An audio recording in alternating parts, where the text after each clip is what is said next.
Carlos Romero along with Mike Gonzalez, and we're here down to the field for what is probably the biggest game of the year so far here. One of the biggest games that Bobby Lackey has seen in years. It is Robert Vela here at 6-0.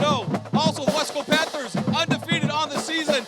It's also a big week because the band is here, the cheerleaders are here, and also the drill team is here because this weekend is a WISD Marching Band Festival. Next week, it'll be Pigskin. Right now, we're talking football.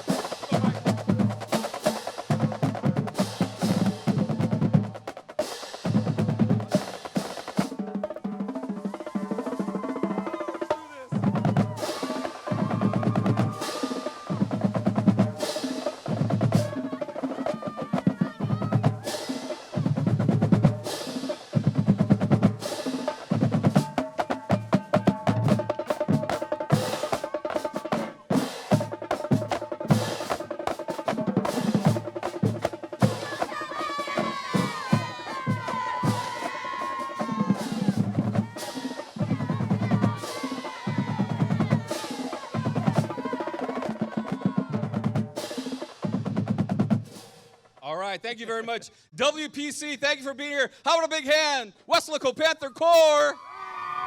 We also have Weslaco High School varsity cheerleaders here. They're going to stay right there for a little bit. We also have the drill team, the Dreamettes, and a very, very special, and hello everybody as we continue on with the football season here, Mike, and what a game we have here once again tonight. Two teams that are undefeated, a lot of tradition on one side with the Vela Sabercats coming in here at 6-0, and they are an impressive team. Mike, put this game into perspective so far because the Panthers are also undefeated on the season. Yeah, Carlos, I've had 2 weeks to think about this scenario here. Edinburg Vela won last week to remain undefeated. So I thought to myself, when was the last time we had this kind of game in the middle of the year? And I had to go back to around 2005. PSJ North came into town undefeated. That was Meshach Rivas' junior year. Went on to win that game. 2006, Los Fresnos came in here 9-0 or 9-0, going for the undefeated season. Last game of the season for the district championship. Huge crowd. The crowd was going crazy.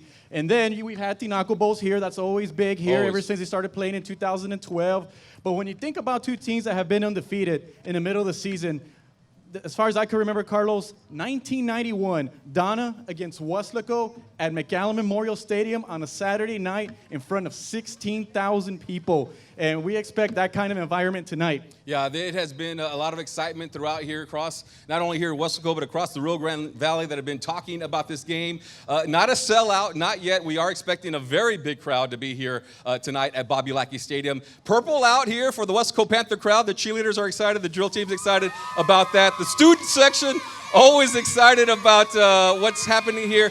But also, Mike, people across Weslaco are excited about this brand of football that Coach Salinas has brought because they're throwing the football a lot. That's pretty exciting. Well, exactly, Carlos. This brand of football is what everybody thought we would see when Coach Salinas got hired last spring, and now it's coming to a fruition. Last year was a rebuilding year, and this year they're off to a great start. And it's just exciting football to watch from the receivers to the backs to the running backs. All around, they've played good, solid football, discipline, and just you can tell with the fans, with the band, the cheerleaders, drill team, how exciting it is for the first 5 weeks, and we expect that to continue. All right, so let's take a look at Vela because they are 6-0 on the season, and they're ranked number 1 across the Rio Grande Valley also for a very good reason. Take a look at that right there, who they have beaten so far on the season. Laredo United, a big victory there, winning 48-20. They beat Hanna 35-20. Remember, Hanna, a team that went to the playoffs last year, and this is a team that is also contending for a district championship. McAllen Memorial, always a good team across the Rio Grande Valley. They are loaded with talent. They won. They beat that team 40-21. Los Fresnos, another team that will be battling in 32-6A for a district championship, and they're probably going to the playoffs. Those 4 games right there, and of course they're undefeated in district play. And Mike, that tells you that the Vela Sabercats, yes, they're for real. Yeah, they are legit. They are the number 1 team in the valley, rightfully so. We're talking about teams, Laredo United, that's always a regional power, not only in the Laredo area, but even here in the valley. That's an opponent we always see in the second round, whether it's a Weslaco team or anybody in the valley. And in Brownsville, Hanna really came into their own last year, almost beat Edinburg Vela in the first round and off to a great start. And then McAllen Memorial, been the power for over a decade now with Division I players on the roster. And Los Fresnos, team that went 3 deep last year, and then now 2-0 in district. So the SaberCats off to a great start. Yeah, a team that is always loaded week in and week out and year in and year out. We'll talk a little bit more about that tradition later, but right now let's take a look at the playmakers. Who are the guys that are scoring the touchdowns and chewing up all the yards for the Vela SaberCats, and the playmakers for Robert Vela? And you have a quarterback who's just a sophomore, Anthony Sotelo, over 1,000 yards passing already and 10 touchdowns for him. Christian Flores, running back, over 500 yards, 6 touchdowns. And this young man right here, he is a special player. We've heard a lot about him. We'll get to see him here tonight. Daniel Enriquez, 445 yards, 6 touchdowns. He's an all-purpose player. The stats don't tell the whole story. You got to watch him on the field. People like the way he plays, and he certainly is a talent. Good young man for the Vela SaberCats. Absolutely, Carlos. This young man can play in all 3 phases of the game. As a punt returner, a kick returner. On offense, they use him on the wildcat. They use him on the slot. They use him wide out, and sometimes even quarterback. I mean, this guy just makes a lot of plays. And last year, Carlos, against Edinburg Vela, I did a little bit of research. Playing as a defensive back, he had an interception, he had a blocked field goal, a fumble recovery, 9 tackles, and a punt return for a touchdown, all in one game. And so that tells you the kind of impact he has on the SaberCats, whereas number 5 for that team. So keep an eye on him. Yeah, and Greg Selber, the writer for the Edinburg Daily Review, has been covering football across the Rio Grande Valley for the past 20 years or so. He says that he can be one of the top players in Edinburg in the history of the entire more than 100 years of football at the city of Edinburg. So he certainly is a special player. All right, let's talk a little bit about the Westco Panthers, and we're taking a look right now at some of the top plays, all right? Because we're halfway through the season, so let's take a look at some of the top plays that we have so far. What about this catch right here? Versus row, first game of the season, and Jaden Cavazos looks like it's overthrown. Instead, he makes the great catch right there. Versus Ed Calchelsa, what a game. Devin Denna, he makes a spectacular catch. Looks like he's going to be tackled right there at the 25-yard line. Instead, he keeps his feet, keeps on motoring down the field, and he's in for the score. What a play by Denna. How about some defense? On the defense side of the football, you got Jake Espinosa, who picks it up there. That's a dream for anybody who plays defense. Scoop and score, and it's a touchdown right there for number 25. Versus Harlingen South, this has got to be one of the top plays of the year so far. Jaden Cavazos again, great blocking down the field. Somehow keeps his balance, and he's gone. He has the speed all the way to the 1-yard line to set up a touchdown right there for the Panthers. And versus Economides, the tackle of the punter right there. You got to get rid of the football quickly, and then dimes by Jacob Cavazos. That throw right there, and then another one. The first one was to Isaac Villarreal. That one right there to KJ Jones.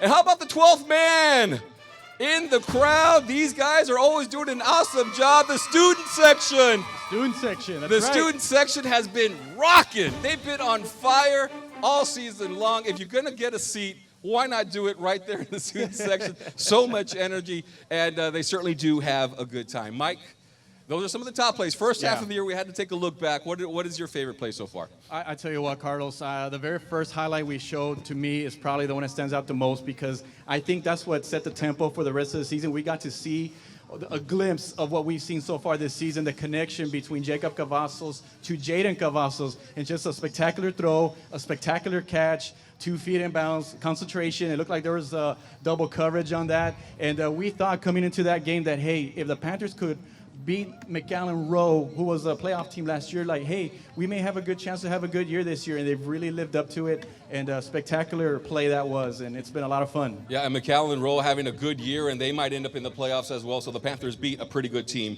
right there. The tradition, there's a lot of tradition on the Vela side, especially over the past few years. And let's take a look at that tradition. Oh, yeah. Coach Michael Salinas coached there for a few years, I believe. I heard something about that. But, he's been there. He started the football program there at the SaberCats with Edinburg Vela. In 2014, they were 10-2. They went to the playoffs. And then 3 years straight district champions, 12-1, 9-2, and 12-1.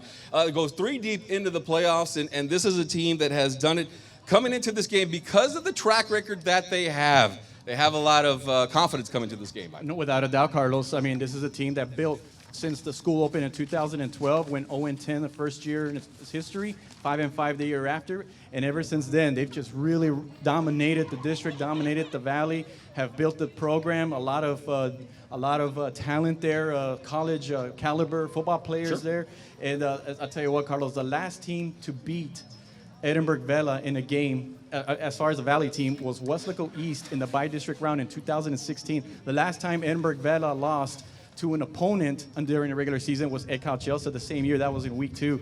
Now, in district, you have to go back to 2014 when Sherryland beat them early in the district season. So Edinburg Vela comes in with a 27-game winning streak in district. Will it end tonight? We'll see. Yeah, the Westco Panthers are going to try to end that here tonight. And for the Westco Panthers, this is a big game, and it's kind of not a big game. I mean, yes, they would like a signature victory here tonight. They got some of those under the Michael Salinas era. They want to get one of those big ones here tonight that would kind of solidify them as one of the top teams in the Rio Grande Valley. But win or lose, they're actually on track and looking like a team that can make the playoffs this year. Well, without a doubt, Carlos. And I mean, I think they've proven themselves throughout the year that they are a team to be reckoned with. And I mean, not only have they won the games, Carlos, they've won it pretty convincingly. So that's a very, very good sign there. And tonight we're going to find out exactly where they're at with their program.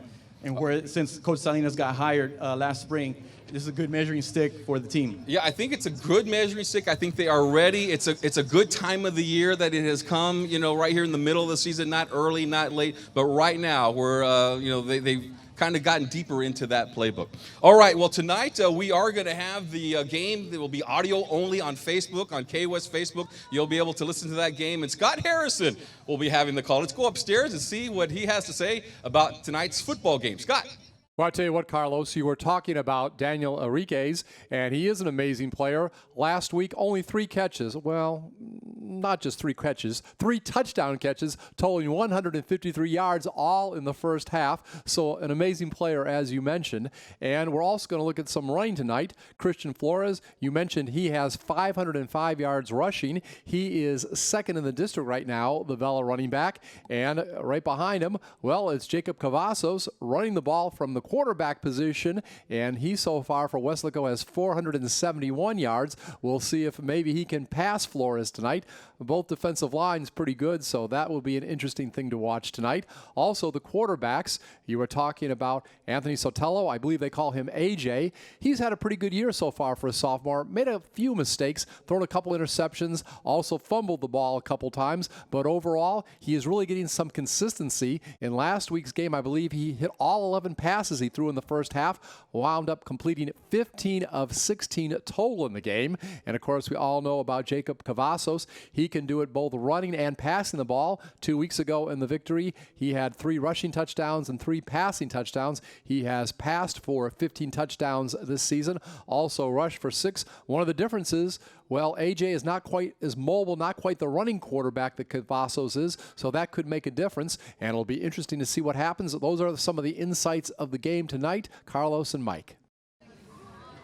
All right, thank you very much, Scott. And, of course, a great week of practice for the Weslaco Panthers. Actually had 2 weeks to prepare for this game. Remember, they had that off last week, and so they had 2 weeks. Mike, what was it like this week at practice? Well, it was business as usual. The special teams, offense and the defense, working at it, going after it. Business-like, absolutely. They treated this week and this game just like any other. They did a good job. You could tell the focus was there. You can tell the intent was there also. And they were excited. The players were very excited for this game and for this opportunity. Yeah, they are excited. They think this is one of the bigger games, and this is what they practice for. This is what they work for. Let's hear from some of the players and Coach Mike Salinas right now. With all the work we put in and all the effort and all the sweat we put out here, it's what we've been working for. They're fast, they're physical, they're linemen, they have size, and I think we'll match them. Fortunately for me, I've been in this situation. I've played against school I've coached at before, so it's not about me or the staff, it's about the kids. So again, we're not really focused. I've talked to the kids about any of that stuff and not get caught up in any of that. Our kids have worked extremely hard. This is about them. Been around the town so far on this football team? What is the atmosphere like? Well, just basically, Carlos, that this is a big game. This is one of the games that we have had in a lot of years. So the excitement is there, the buildup is there. maybe some people are surprised that they're in the position they're in, while others are not surprised that they knew that they were going to have a good year. And here they are with an opportunity to get a big-time win, one of their biggest wins in a lot of years. And so I think the community is ready for tonight, and I think the students and the drill team and the band is ready for tonight. Well, speaking of the band, Weslaco Panther Corps, we got a big weekend here in the Rio Grande Valley, here at Weslaco Bobby Stadium. Tomorrow we will have the WISD Marching Band Festival, and then next week will be Pigskin. So let's bring up on the stage right now the Weslaco Panther Corps drum majors. Come up on stage. How about a big hand for them as they come up on stage? We have head drum major right here. This is Gabriela Sainz. Come on in. We also have Maricruz Perez, and we also have Jared Garcia, who's in the back. Guys, first of all, tell me, what has it been like? It's going to be a little bit different this year because you're going to have Pigskin right here at Bobby Stadium. Yeah, well, it's a good opportunity to get to showcase our show here at our own home field. We get to feel the support from the entire community, and we get to show what we've been working on and how we've been building up our consistency so that we can continue to thrive and do better for the future generations also. Okay. Take me to what tomorrow's going to be like, because obviously I know the big show is going to be Pigskin, obviously, but tomorrow's just as important. So what are some things that you guys maybe are talking about or preparing for tomorrow's event? Tomorrow, well, to start off, we're going to, how do I say this? Well, our band, we've been really looking forward to this. So we're going to be super pumped about it. We're also going to keep our head in the game because we want to show and represent our band the way it is, the way we work, and what we're here for. We want to make Weslaco proud, and that's what we're aiming for. All right, we got Jarek Garcia over here in the back. Jarek, do you feel like maybe you guys have home field advantage because you guys are going to be here and this is where you guys practice all the time?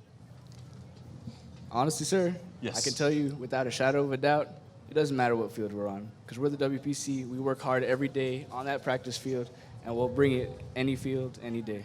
Oh, I like that. Yes. A lot of That was great.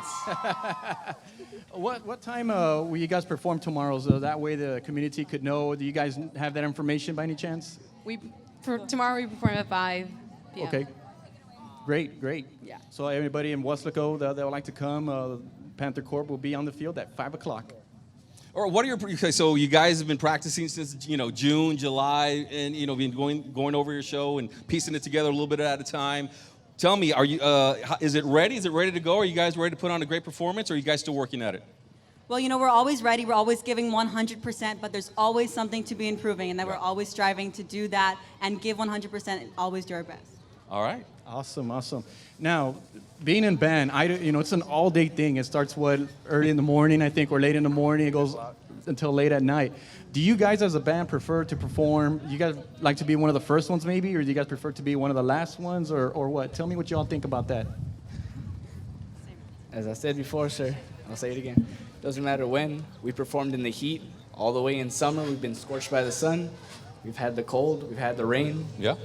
Rain, wind, snow, or fall, sir. We're going to be here. We're ready to give go. It our all. All right. They're focused. That's for sure. Maricruz, tell us a little bit about your show, or somebody tell us a little bit about your show. What is the theme, and tell us a little bit about it. Well, our show is called Out of the Shadows, and it starts off, the storyline is like we're in the shadows, and then the resurrection is the second movement, and well, you're in for a surprise on that. And then third movement, we really just show like, here we are out of the shadows, and yeah. Okay. Gabriela, tell me a little bit about what it's been like, because on Friday nights at y'all student section, you guys are kind of leading the way there. You got the band there, the cheerleaders, drill team, the flag corps, and everyone, and then all the students. What's it been like? What's the atmosphere been like? It's been a little bit different this year, would you say? I would say so. It's everyone, the senior class, the junior class, everyone has really built themselves up. We're really pumped for these Friday night games to be able to perform and show everyone. We all have a lot of school spirit. We're here to represent Westco High School and the Weslaco Panther Corps as best as we can, and showing the pride that we have for everything that we do. All right. Something worth mentioning, guys, and we talked about it earlier in the week. This is a state year too, isn't it? So this is really, really important for you guys as bandmates and being a band member. This is what you guys shoot for, don't you? Talk about that a little bit. We've been preparing since the summer, and it's just been grind, morning till night. Our band, so many hours have been put into this, and we've been looking forward to it, and we know what we're aiming for, like I said before. So all we have to do is put in everything that we did from summer, from here on out, and just keep showing Westco what we have been doing, what we've been working on, and what we're here to represent. All right, sounds good. Jarek, you want to say anything else? Get ready for a show tonight. Oh, Yes. tonight, tomorrow, and next week. Let's bring out the drum line one more time to come out to wrap this show up. We got to do the weather, though, real quick, because tonight, is there any rain in the forecast? No rain will be in the forecast. Tonight's weather is going to be partly cloudy, a slight chance of rain. It's going to feel more like 89 degrees and about a 73% relative humidity, so it's going to be a little bit humid tonight. Only a 5% chance of rain. So we are excited. We are ready. All right, let's go. Drumline, get us going here as we wrap it up here. The K-West pregame show. Panthers versus Edinburg Vela Sabercats here at Bobby Lackey Stadium. For Mike Gonzalez, I'm Carlos Robledo, and everybody at K-West and the drum majors as well. We'll see you after the game.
And good evening and welcome. It's time for high school football. We're in Weslaco, Texas, Bobby Lackey Stadium, and you couldn't ask for a bigger game than this at this point of the season in District 31-6A. It is the top team in the Rio Grande Valley, the Robert Vela Sabercats, 6-0 overall and 2-0 in district, going against the host team tonight, the Weslaco Panthers. Now, they have played one less game so far, and they are 5-0 overall and 1-0 in district. So this is going to be a big game, obviously. Weslaco, they are ranked 3rd or 4th in the district. It depends on what rankings you look at. Vela number 1, as we mentioned a moment ago, and it is going to be an exciting evening. I'm Scott Harrison, and in just a few minutes, Carlos Robledo will be joining me. He'll be our color analyst. We appreciate everyone joining us tonight. Now, Weslaco, they had a bye week. They were off last week. They've had a few injuries, but we expect most of the players that were injured to be back once again. We're not sure about Marco Noriega, their linebacker. He may still be out, but a lot of the other injured players, we hope to see them back in action tonight. And we see that there has been the toss of the coin prior to the game. And we see that it was Vela winning it, and they have deferred. So it is going to be the Weslaco Panthers defending the goal to our left, the north goal. That is the opposite side from the beautiful new scoreboard, which was put up during the offseason. They will be defending that goal, and they will get the first chance at the ball tonight. And so we're all excited about this. It's going to be a big night of action, and we see Roy Trevino back there. It's going to be Tate Scott who does the kickoffs, punting, and also the extra points. He's going to get things started. And Vela, of course, basically in white uniforms, looks like some turquoise on their uniforms, and they're going to kick off. And the ball is going to come down, and Westco is going to get it, and they're going to take it to the 40, and it's Trevino who's been injured. He's going to get in Vela territory, and he gets down to the 35-yard line, Roy Trevino, before he is finally stopped. So nice start. And in Vela territory, that is where Weslaco will begin 1st and 10. And coming up in just a moment, we're going to have the starting lineups for the Weslaco Panthers.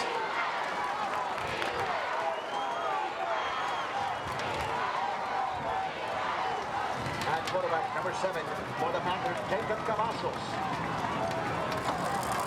All right, we'll hold off for just a little bit, giving the starting lineups. And we will come back here to action. Jacob Cavazos has it, and he's going to carry the ball, and he's going to take it down to near the 24-yard line. So a good start. The ball was at the 36. He gets it down near the 24. Remember, he came into this game, he had rushed for 471 yards on the season, one of the top rushers in the Valley. Of course, Christian Flores, we'll see him in a little bit. He plays for Vela. He has over 500 yards rushing. So it's going to be 1st down and 10. A good omen for Weslaco as they get a 1st down on their first offensive play of the game. And this time it's going to be a carry. Peyton Knab has it, and he is going to get it over the 20-yard line. So he gets about 5 yards on the play, and it's going to be 2nd down and 5. So early on, it is a little bit of rushing on the ball, and one of the big linemen for the SaberCats makes the stop. Brandon Beebe, he is a senior, and they've got a very good defensive line, and he happens to be one of the anchors. So there we go. They'll call it 2nd down and 6. And another running play. This is Jacob Cavazos. He won't get much this time, just a yard or two, as this time we see the defense was ready for Vela. Obviously, this game has been, well, hyped all week. Whether you look in the paper, watch television, everybody been looking forward to this game for a couple weeks, and now it's here. And the Panthers, they get the ball first. They are going to make the most of their opportunity. So it is going to be 3rd down coming up. Give it about 3rd down and 2, we'll call it. And again, Cavazos at quarterback, spread offense. And he is going to keep the ball this time. And he is going to be stopped, little or no gain. And a nice defensive play that time, bringing down Cavazos. Again, Vela, as we mentioned, has a good defensive line. It's going to be 4th and 2. And we'll take a look at the stop on that play. And, okay, we'll see it's going to still be 4th and 2. A couple yards to go. We'll have to see if the Panthers go for it. Of course, they have a good kicker. But you think that they want to try to establish something here early. And, of course, we see Jacob Cavazos looking, getting signals from his coach. By the way, of course, his coach, Michael Salinas, was the head coach in Vela for the first years of the program. And again, there's going to be a run. It's going to go over the 15-yard line, and we'll have to see whether or not it's a 1st down. This time, it was one of the running backs, a guy who was injured for most of the season. And he came in, and it was Coronado, Jeremy Coronado. And they're going to say it was enough, I believe, for the 1st down. Needed a couple yards, got about that. So it's going to be 1st down and 10 coming up right now. You can see the replay. Necessary yardage, and the ball is over at the 14-yard line. Again, clock running, under 9 minutes remaining here in the 1st quarter. And again, it is going to be the ball carried and into the end zone. Jacob Cavazos on the quarterback keeper. He is going to take it, and he goes about 15 yards for the score. So Jacob Cavazos, he has done a good job running the ball this season, and he picks up another touchdown, rushed for 3 touchdowns last week on the opening possession. He is going to take it in for the score. Carlos, what a way to start the game. Well, thank you very much, Scott. Good to be here on the broadcast helping out tonight, and that is exactly what the Weslaco Panthers needed. Opening drive, home crowd, go down the field, great return on the kickoff, and then the TD. And George Martinez is good on the extra point. Of course, Martinez has almost been automatic this year. As we look at what he's done, we see that he has hit, I don't know, about 25 out of 26. It's a bunch, unofficially, but he's done a good job. And Carlos, obviously, it was deferred, the Vela. They deferred the ball. They wanted to begin the second half, and Weslaco took advantage of it and used a lot of running on that series. Were you surprised they did so much running? Yeah, it was almost all running. I think they have scored more passing touchdowns than they have rushing touchdowns. But Coach Salinas knows a little bit about Vela. He was the coach over there for 5-6 years, and you got to take what the defense gives you, and that's what he did right there. He's got a terrific player. And Jacob Cavazos, which you're seeing right there on your screen. And when you got a good offensive line, you're dominating that line of scrimmage. You can run with the football. And I like the way he was methodically moving down the field there. On 4th down, he goes for it. He just made that first down, did the Weslaco Panthers. And they're off to a good start. Did you like that, going for it on 4th down, trying to establish something? You might want to get the points. Martinez is a pretty good kicker, but again, I guess you want to establish something and establish that your offense can move the ball. Yeah, it was about a yard that was only needed, and he must have saw something in the defense, a little soft spot. They ran right to it and got the first. All right, Martinez, little pooch kick. It's going to bounce at the 30 and down right there. So again, this is going to be the first time we see Vela on offense. And coming up in just a moment, we are going to have the starting defense for Weslaco, the homestanding Panthers. Tonight's starting lineup is brought to you by Copyright, Weslaco's digital print, photography, and design shop. Roy Trevino, senior. Axel Camarena, senior. Jaden Canab, senior. Jake Espinosa, senior. Raúl Camarena, senior. Jacob Bailly, senior. JT Gonzalez, senior.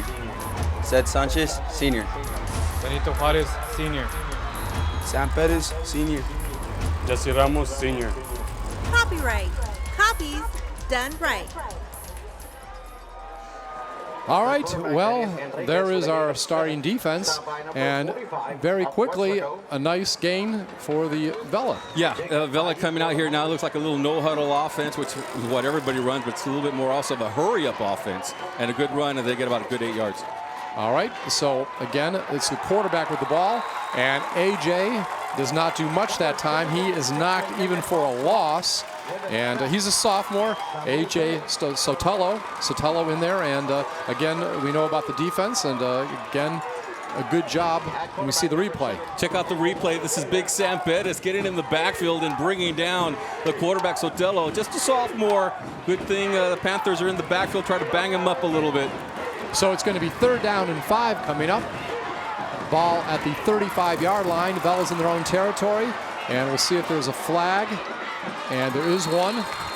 Yeah, it's going to be against the Panthers. So that should be a first down. They needed 5 to get the first down. Yeah, it was a hard count by the quarterback. The Panthers jumped, and 5 yards should be enough for that first, Scott. Offside. Number 94 of the defense. 5-yard penalty, 3rd down. So it's the first down of the game for Vela. Still in their own territory. As we mentioned, it was Jacob Cavazos rushing in for a touchdown on the opening series, and I believe it was all rushes. They got the ball in the territory of Vela. A good return on the kickoff. Correction. That foul resulted in a first down. All right, and it was good to see Roy Trevino. He actually set up that drive with a good return on the kickoff, and he's been injured for a couple weeks. Yeah, he had, I believe, a concussion, a head injury, back in the game now. I believe also Denna is back, yes, number 1. He was one of the captains tonight. Devin Denna is back on the field, so getting a little bit healthier. All right, AJ with the ball again, and he gives it to the second best rusher in the district, Christian Flores, he has over 500 yards coming into this game, but not much that time, only a yard or two. And that's what you're going to see from the Westco Panther defense. They like to penetrate. They like to put a lot of pressure from the outside. You'll see that all night long from the Panthers. One of the top defenses in the Rio Grande Valley. These guys are playing just outstanding football. Great stop right there for a 2nd and long. And Jacob Bally, he was among those in on the tackle. So it's going to be 2nd down and 10. No gain for Flores on that play. And again, we have 3 wideouts on the right side. AJ goes back, looks downfield, and overthrows his receiver in the middle of the field. Incomplete pass, 3rd down and 10. Yeah, Axel Camarena reading that one all the way, almost picked that one off. He had a great pickoff against McAllen Rowe earlier in the year to set up a touchdown. Nearly got his hands on this one. Watch him get up there. And that was almost a pick going the other direction. So nice defensive play. And Axel, by the way, I believe has 2 interceptions on the season. He is the only player on Weslaco that has as many as 2 interceptions. So it is going to be 3rd down and 10 coming up. Ball on the 40-yard line. Moving to the north from right to left is Vela. Motion right now. And the ball will be snapped. AJ has it, passes it down, and it's knocked down.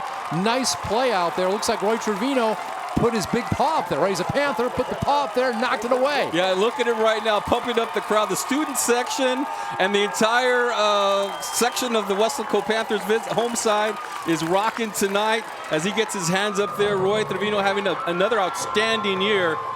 I believe he's a 3-year letterman for the Westco Panthers. And Justin Cantu was the intended receiver. He has over 300 yards so far in receptions. He is the number 2 receiver in the district. And of course, you were talking about in the pregame show, Daniel Enriquez, he is the number 1 receiver for Vela and in the district. But it's going to be 4th down, and the ball is going to be punted away. Tate Scott hits it, and it's going to go out about the 20-yard line. And that is where we're going to see a 1st and 10 for the Panthers. Got to be impressed by that defense.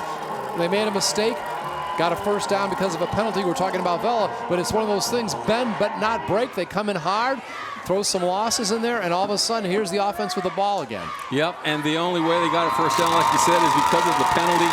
And they are just doing outstanding. Great way to start the game. That's what they wanted to do. Coach Salinas has his team rocking. Great, I don't want to say great field position, but here they are at the 20. And they have the momentum so far in this game. Michael Salinas, his 2nd year with the team, now has a winning record.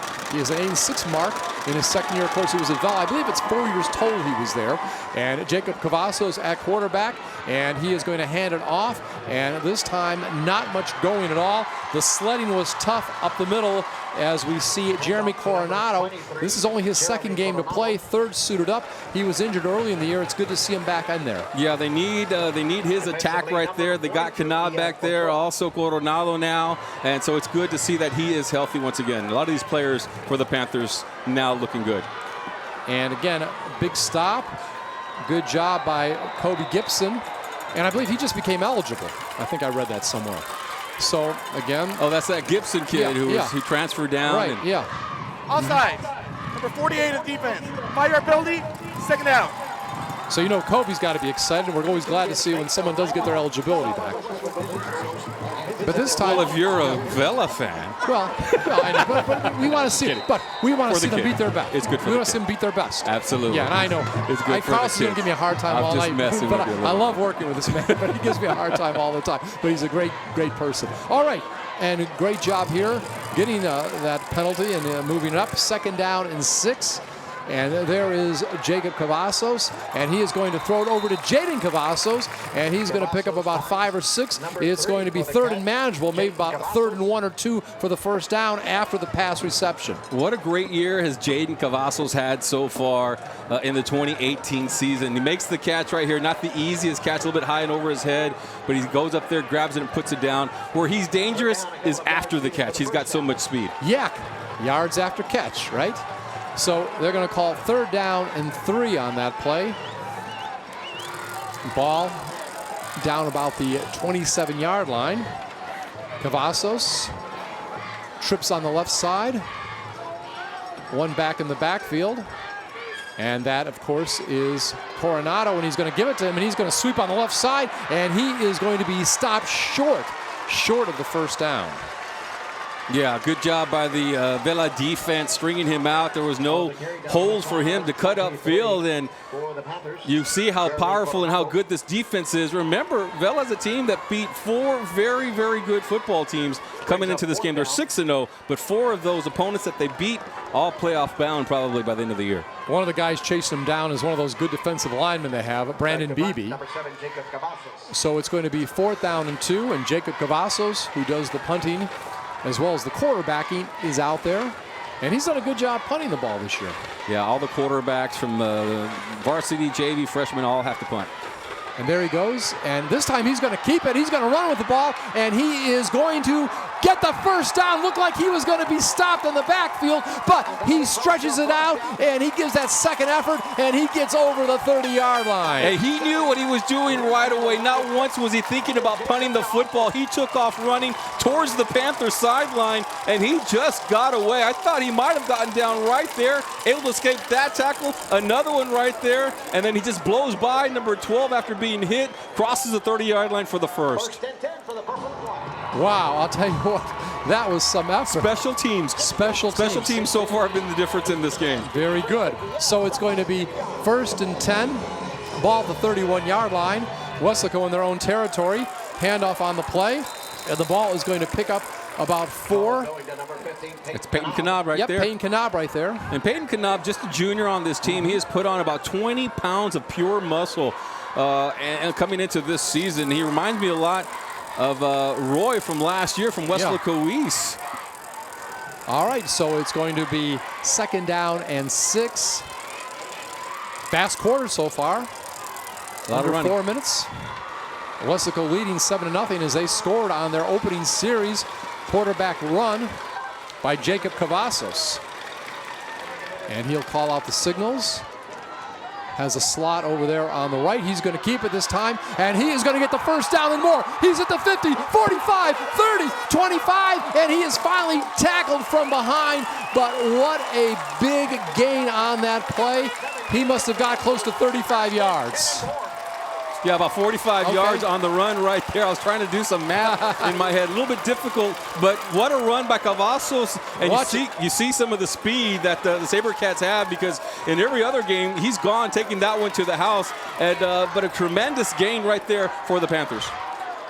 And again, finally brought down. And it was Jesse Aguilar who brought him down, number 4. So it's going to be 1st and 10. And the ball is going to be at the 27-yard line in Vela territory. And handoff is to Knab, and he's going to spin around, and he'll spin his way to about 5 yards. And that was, you're talking about his strength, Carlos. That was strength that helped him get the extra yardage. Yeah, I was talking about the way he looks like Roy Pedraza, you know, just putting on the extra pounds. Where he's an asset is not only running and getting a few yards after he's been hit, but also with all his blocking. He does a very good job, does Knab, of blocking and being out there. So he's an asset for the Panthers. So it looked like it would be no gain, but he gets 3, and it's going to be 2nd down and 7. Ball at about the 24-yard line. Clock continues to move under 2:30, and with this Vela powerful offense, all they can do, ball control could be very important tonight to get the victory. Might be part of the game plan here is to run that clock down as much as possible.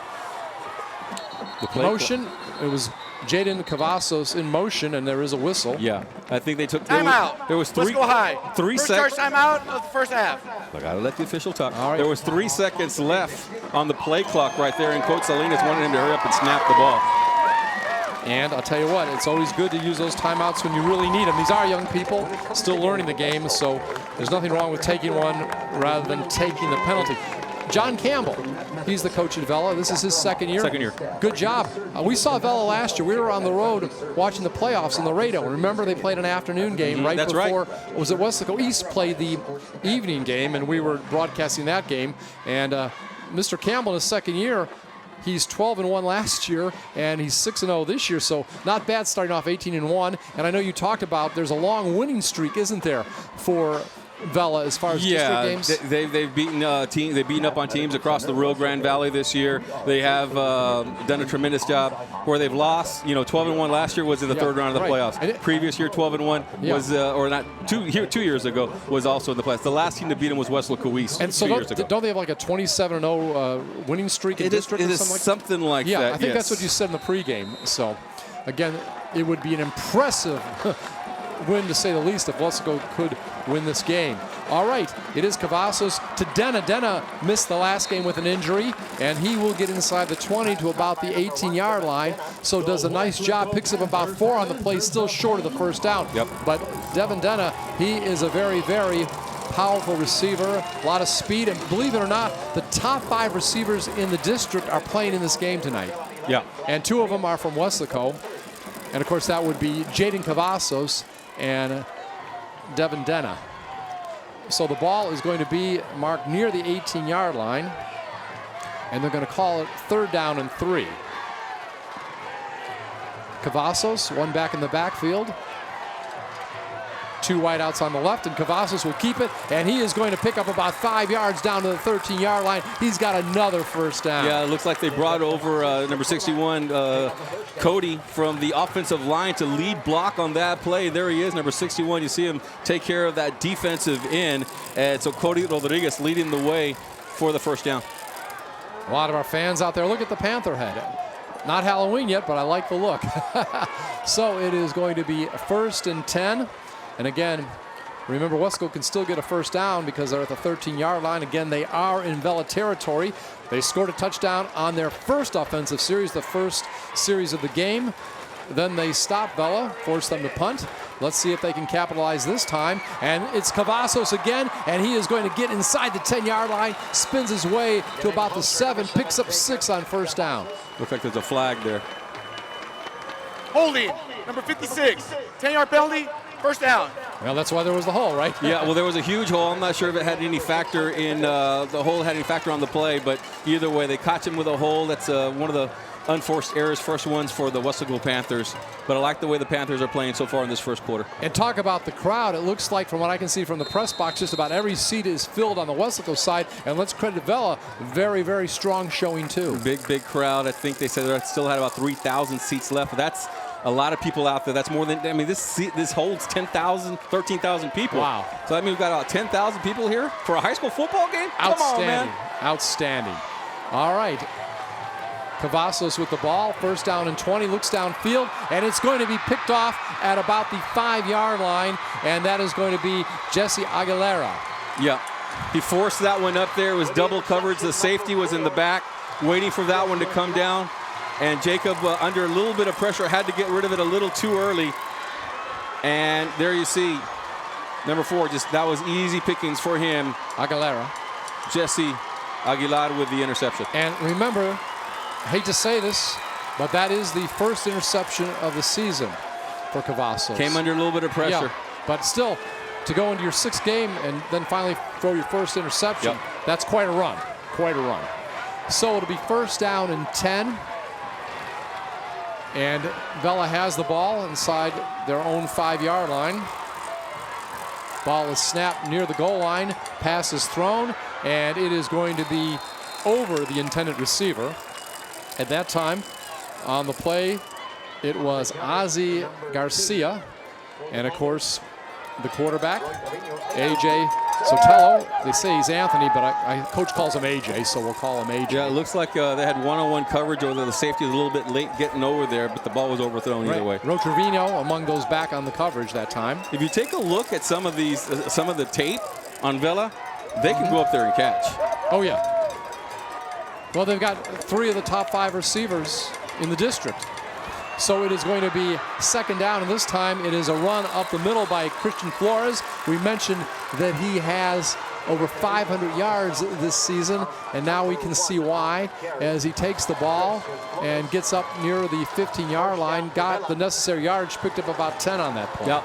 No, just a huge hole right up the middle for him. Good tackle. I believe that's Roy Trevino on the tackle. But that was in the secondary. All right, and that is the end of the first quarter. And again, we saw 2 good drives by the home team. And one of them, of course, led to a score on the opening series when Jacob Cavazos rushed it in from about 15 and got the ball inside the red zone another time. But then it was Aguilera who came up with the interception and stopped that drive. First drive for Vela, they wound up punting the ball, and of course they're on their 2nd series right now, and they have a lot of talented players. Vela has scored no less than 34 points in a game this season. And that's in week 4 when they beat Los Fresnos 34-13. Opening week, they beat United 48-0. Then Hannah, a good team, went to the playoffs last year, 35-20. Other games, they beat McAllen Memorial 40-21. And they beat Edinburg North 56-7. And their last game last week, Academides, they beat 42-7. I was mentioning they've scored at least 34 points in every game, talking about Vela. So they definitely have firepower. They could certainly score, absolutely. So again, it's going to be first down and 10. This time they'll be moving toward the scoreboard direction. Vela in their own side of the field. And the ball is going to hand off, and it is popped and fumbled by Flores. Let's see who comes down with it. Flores got a big hit. Ball went flying right up in the air, and it looks like it was recovered by Vela. Yeah, watch the hit that was laid right here, and as it goes right up the middle, a big hit, this one coming. Bam! Right there was that, it looks like it's coming from the safety position, number 2, Roy Trevino. Yeah. Yep, he does cause that fumble, and that would have been a big play for the Panthers. Either way, a good stop, and it's 2nd and 10 now. All right, 2nd and 10 coming up, and again, ball at the 15-yard line. Heading toward the north here in the second quarter from our left to right is Vela. And AJ has the ball. He's going to hand it off to Flores once again. He's over the 20, 25, first down over the 30, 35, 40. So on that particular play, nice run, picks up about 25 yards. Yeah, big play. Big run right there. Just good blocking down the field. And you got a big offensive line here for Vela, and they're able to get away from their front line opponents, then cut the linebackers, and it's up to the safeties to make the tackle, and that's what Roy Trevino did right there. Well, their offensive line is known as the Trench Crew. That is their nickname. Look at big old number 77 right there. Yeah. That left tackle. Oh, yeah. All right, so it's going to be first down and 10 coming up. And Jaden Borojas is number 77. He is the leader, actually, of the offensive line. So again, ball is handed off, and it's going to be Flores once again, and he goes over the 50-yard line. He's going to be very close to another first down, so he is just picking up chunks of yardage out there, and it was Benito Juarez who finally brings him down. Yeah, they go behind Borojas once again, and number 75 also gets into the action, and then it looks like Seth Sanchez, he just goes right by him, and a nice run there, but that offensive line doing a good job against the Panthers' defensive line. So they're going to say it was enough for the first down. Ball is now in Weslaco territory, down at the 47-yard line. So the past 2 runs by Flores were both enough for first downs. And again, let's see if they keep the running going. This time it is handed off to a different back, and he is going to lose about 3 yards on the play. It was Justin Cantu, who also plays receiver. Panthers are at their best when they are attacking the gaps, and that's what you see right here. They guess right, they go to that right-hand side on the defensive line, and they stuff him cold. Great defensive play, lost about, 3 yards. Good game tackling. Yeah, it looks like they give him forward progress, only lost of 2 yards. All right, so it is going to be second down and 12, and ball is now back near midfield. Under 10 minutes remaining here in the first half, and it's the Panthers over the SaberCats, 7-0. We appreciate everybody enjoying this K-West production, and this time the ball will be handed off again, and it's going to be not much yardage back to the, well, maybe back to the original line of scrimmage, and it's that wide receiver. He does run the ball once in a while. You talked about him in the pregame, Daniel Enriquez, and he'll pick up just a couple. Again, he runs the ball occasionally, but that's not his main job on the season. We'll see him maybe get a pass tonight, and we don't want to see that, though, because he can really pick up some big yardage. Had 3 catches last week for 153 yards. All 3 were touchdowns in the first half against the Academides. Looks like the Panthers have made their adjustments here on defense, but this is a big third down play here in the game. Third down and 8. Ball at the 45-yard line in Panther territory. And again, AJ has the ball, and he is going to be brought down, looks like, for a loss. There was good pressure put on that time, and among those in on the pressure and chasing him down was Jacob Bali. Yeah, Jacob Bailly, also Seth Sanchez. Watch the way he gets back in a hurry. That is Bailly applying the pressure first, then on the other side coming up is Sanchez, Seth Sanchez, and also coming on the play, Jesse Ramos to force a punt. So first 2 series of the night, Vela is forced to punt. This time they were able to move the ball a little more, basically due to the running of Christian Flores, who had a couple of big runs. But still, you get the ball over the 50. Weslaco Panthers defense stiffens, and now will force the punt. And it will be Tate punting the ball back from about his own 40-yard line. And the ball will be picked up, and it is going to be picked up at about the 8-yard line, and not much yardage at all that time for Jay Granados. Yeah, Jay Granados. It might be a smart play right there, because that all the linemen were downfield. All the coverage team was downfield. If he doesn't get that football, you might be sitting at the 1-yard line. Yeah, he was brought down in a hurry, but they're near the 10-yard line instead of at the 5-yard line. And we were talking about Daniel Enriquez, who rushed the ball that time, but receiving's his big thing. He has 23 receptions for 465 yards and 6 touchdowns. Okay. And he is the leading receiver in the Valley. Yep. So we'll have to see if he becomes more of a factor in the passing game as the night goes on. So first down and 10 for the Panthers inside their own 10-yard line. And this time, big run by Coronado. Coronado is going. He's at the 40, 45, 50. He's inside the territory of Vela. Gets knocked out at the 45. It's about a 50-yard run. Oh, my goodness. Jeremy Coronado with the run up the middle just when the SaberCats have him pinned back to about the 9-yard line. He finds a big hole. He is so patient, and then just good blocking down the field, sheds a tackler right there, and then a nice little move there. Another block by Denna. Wow, what a tremendous run as he crosses the 50-yard line into SaberCat territory. Obviously his biggest run of the season so far. And the ball's at the 45-yard line of Vela, first and 10. Jacob Cavazos, he'll hand it off this time. No, keeps it, and he is going to be met in the backfield and going to be stopped very quickly by Kobe Gibson, the player we talked about that just became eligible. Yeah, there's your transfer coming in from San Antonio, down on the field, making his presence known with the tackle right there. But the good part about this play is that Jacob protected the football, because that boy's a beast. Yeah. We can see why they wanted him so bad. Yeah. Okay. So there's a loss of 10 on that play. It's going to be a second down and 20. Ball back around the 48-yard line of Weslaco. They are moving toward the north end zone, away from the scoreboard. By the way, what a beautiful scoreboard, and all paid by sponsors, right? Absolutely. Beautiful new scoreboard. All right, Jacob Cavazos with the pass down to Jaden, overthrows him. Had he caught it, he had a step or two on the defender. It would have been 6. Yeah, just a little bit overthrown. He had to step on the defensive back. Overthrows him just a little bit out of bounds. It's actually thrown out of bounds. But Jaden has made some tremendous catches. He's got so much speed. He's also one of the top baseball players on the baseball team. And he got by Jesse Aguilera, who had the interception earlier. Yep. So it's going to be third down and 20. Ball still at the 48-yard line in Weslaco territory. A sea of purple here on the home side. It's purple out on the home side. Great. I'll see purple tomorrow, too. I'm going to LSU for the Georgia game, so I'm going to see a lot of purple this weekend. All right.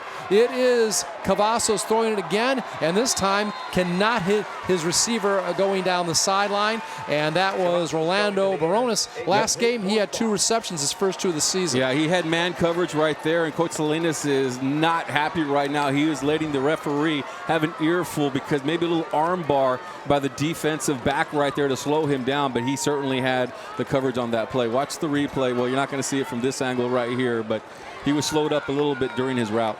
Little WWE action here. Little arm bar, little forearm, letting him play a little too much out there maybe. So, punt coming up. Jacob Cavazos will punt the ball. He'll probably hit it near his own 40-yard line. Gets off the punt. Goes downfield. Hits at the 20 and will go out of bounds. And no chance that time for Daniel Enriquez to return the ball. You were talking in the pregame show how he can do all kinds of things, right? He can catch the ball. He can do special teams. Just a very special player, all-purpose player for Vela. Yeah, I was reading an article. There's a gentleman here in the Rio Grande Valley. His name is Greg Selber. He writes for the Edinburg Data Review. He's basically a historian about high school football here in the Rio Grande Valley. He's a professor at UTRGV. He says that that young man is probably one of the best players to ever come out of Edinburg. Wow. Yeah. That's something to be said. That good. Well, you're talking about all Edinburg schools. Yep. Wow. That's amazing. All right, first down and 10. Sotelo, A.J. Sotelo with the ball, the quarterback, and he's going to hand it off this time, and not much doing. He's going to give it to his running back, and this guy has got some yardage this season. It's going to be the first time he's carried the ball tonight. Aaron Alvarez. Aaron Alvarez with the carry. Does not get much on that particular play. And he is stopped on that play by Jesse Ramos. So it's going to be 2nd down and 10. So far in the season, Alvarez, he's carried the ball 26 times for 174 yards and 4 touchdowns. Last week, scored a couple touchdowns in the victory, had 7 carries for 56 yards. And we see Alvarez there on the screen, standing next to AJ. Sotelo getting ready for 2nd down and 10. Again, no gain on that last play. He's going to pass the ball. He's thrown for over 1,000 yards this season, and this time it's tipped by Trevino again. Great defensive play. Great job by Trevino coming across the free safety, and also Axel Camarena with the man coverage on there. Good pass down the field by the sophomore quarterback, but just some very good defense. Right when he was trying to catch the ball, and I thought that one might have popped into the receiver's hands. Watch it towards the end there, but it was knocked away. Good job by Roy. Sotelo so far this season, 70 out of 112 for 1,068 yards, 10 touchdowns, but he's also been intercepted twice, lost a couple fumbles. Last week, 15 out of 16 for close to 300 yards and 3 touchdowns. This time he'll pass the ball, and I'll tell you what, Trevino among those there to tattoo the receiver just as he gets the ball near the 20-yard line. Short gain, hard tackle. I don't know. Yeah, I think Jacob Guayi was the first one there, or that Jathan Gonzalez, rather, number 42, on the tackle. Watch him get it from behind. They're trying to set up a screen to the running back, but Gonzalez was there to stuff him at the line of scrimmage. Alvarez got the reception, but again, nothing doing on that screen, and it's going to be 4th and 10. So no yardage at all in that series. Here we go, field position for the Panthers. Tate Scott will do the punting, and he does all the kicking for Vela, and he is going to kick the ball back. Yeah. Denna's going to let it go, and it will be down near the 41-yard line for the Panthers. As you mentioned, want to win the battle of field position, and this will be a good time for the Panthers to get things going. And of course, the Panthers, they defeated Edinburg Academides in their last game, 44-0. I saw Academides won last night. They shut out their opponent. Yeah. They've got about 4 shutouts this year. Yeah, they beat Donna North last night, I believe, did Academides with a victory here tonight. It's going to, the way it's shaping up right now, Vela, Weslaco East, Weslaco High are probably going to be, right now, the way they've been playing, looking good for a playoff spot, and that 4th one's going to be, up for grabs. Look at the fans. I'll tell you what, they're all psyched up tonight. They're rocking The tonight. student section has got it rocking, as Carlos just said. So 1st down and 10. Ball near the 40-yard line. It's going to be a handoff, and this time it's Peyton Knab, and Knab is going to get some good yardage down there. My gosh, he got the 1st down and then some. Picked up about 12 yards on that play. Yeah, excellent job by that offensive line. Another hard-nosed run, and here we go, Peyton Knab. Look at that great block right there. That's Roland Morales with the tackle, with the pulling guard, taking care of the tackle right there, making a huge hole for Knab. So ball at about the 47-yard line in Vela territory, and this time going to be handed off to Knab again, and Knab will fall ahead for about 2 yards. Big, strong run right there, and you got to give credit to the defensive line for coming up and making the tackle. That big old number 42 just gets by Corey Rodriguez and makes the tackle on Knab. Knab does a good job of protecting the football there. Besides the quarterback Cavazos, Knab, the 2nd leading rusher on the team, has 73 carries for 248 yards and a pair of touchdowns. In the win a couple weeks ago, he had 9 carries for 28 yards. So it's going to be 2nd down and 10, they call it, no gain. Clock running, under 4 minutes will be when we snap it. Panthers over the SaberCats 7-0. Cavazos back to pass, going to throw it downfield, lofts it away downfield, double coverage, and it's broken up. Denna was the intended receiver, but 2 defensive backs there to cover him. So it is going to now be 3rd down and 10, but it's just good to see Denna out there. We see Cavazos going back. He's got some good arm strength. Throws it downfield. But again, as you'll see, a couple backs back there defending, and they break it up. So good coverage. Yeah, defense is playing very well for Vela as well. So it's just a good game. It's going to come down to who can execute better. It was Ivan Mendoza and Jaime Perez Jr. defending that time. All right, this time Cavasso keeps it, but he is going to be tackled from behind, tripped up from behind, and doesn't gain too much. And coming in on that tackle was Eddie Salinas, one of the top defensive linemen, and you can see why for his team. Yep, and you got about 3:38, and the clock continues to roll right here. This is going to pin the Vela SaberCats way back there with still plenty of time to put points on the board. I don't see a fake with 4th down and 10 yards to go on this particular punt. All right, we wait for Jacob Cavazos to make the punt. Beautiful night for football. Probably under 80 degrees now. 5% chance of rain, so that won't be a factor tonight. Cavazos gets it off. Great kick. Great kick. It's going to go inside the 10-yard line. Oh, my goodness. My gosh, goes out right in front of the pylon. Right in front of the pylon. Can you believe it? Couldn't have planted better. Couldn't have drawn it up better than he just did. Well, it hits the pylon, and they're saying that's a touchback. I wasn't sure on the call there at all, but no, they're going to give it to him at the 20. All right, I thought it went and did not hit the pylon, but let's watch the replay. Still, this was really cool to watch. Yeah. Look at it, just hop, roll, and yeah, did hit the pylon. Result of the play is a touchback. All right. He could do that 30 times and not hit the pylon again like that. I'll tell you what. Coach Salinas is over there arguing something, and he wants the clarification on the call. He wouldn't say so, but how special a game you think this is for Coach Salinas going against his old team? He wants a clarification on the call. The ball never went into the end zone, but you know, this is one where the referee's got to know this rule. Even though the ball doesn't go into the end zone, once it touches the pylon, you know, that is part of the end zone. So let's see what they do right here. This is where we actually need some, you know, like they do in the NFL, NCAA. They have another referee that comes in and gives commentary. Well, Coach Salinas not happy, as you can see right there. Coach Salinas wants some clarification. He's going to get his 2 cents worth out of the ball. Never went into the end zone. It popped out of bounds from there, but that'll be debated later. They got the ball at the 20. A.J. Sotelo in at quarterback. Spread offense. Going to hand it off, and this time Flores, who had a couple of big runs on the last offensive series, gains only about 1. On the carry, number 1, Christian Flores. So Flores, a guy they need to really try to stop tonight, and that time they do. And good gang tackling. We're ready for him. And Jesse Ramos among those in on the tackle. So it's going to be 2nd down and 8. We'll give him 2 yards rushing on the play. I believe both teams have all their timeouts. I'll have to double check that. But again, back to pass. AJ, he looks downfield. Nothing's open. Now just kind of shovels it ahead. He was feeling real pressure that time. And among those coming in was Seth Sanchez. Yeah, he was able to get rid of that one right there. But you see his composure, just a sophomore on the team. Sanchez breathing down his neck, and looked like maybe a sack right there, and able to get rid of it, throw it out of bounds. Smart heads-up play by the sophomore. 2nd down and 8. 2:04 remaining. 3rd down and 10.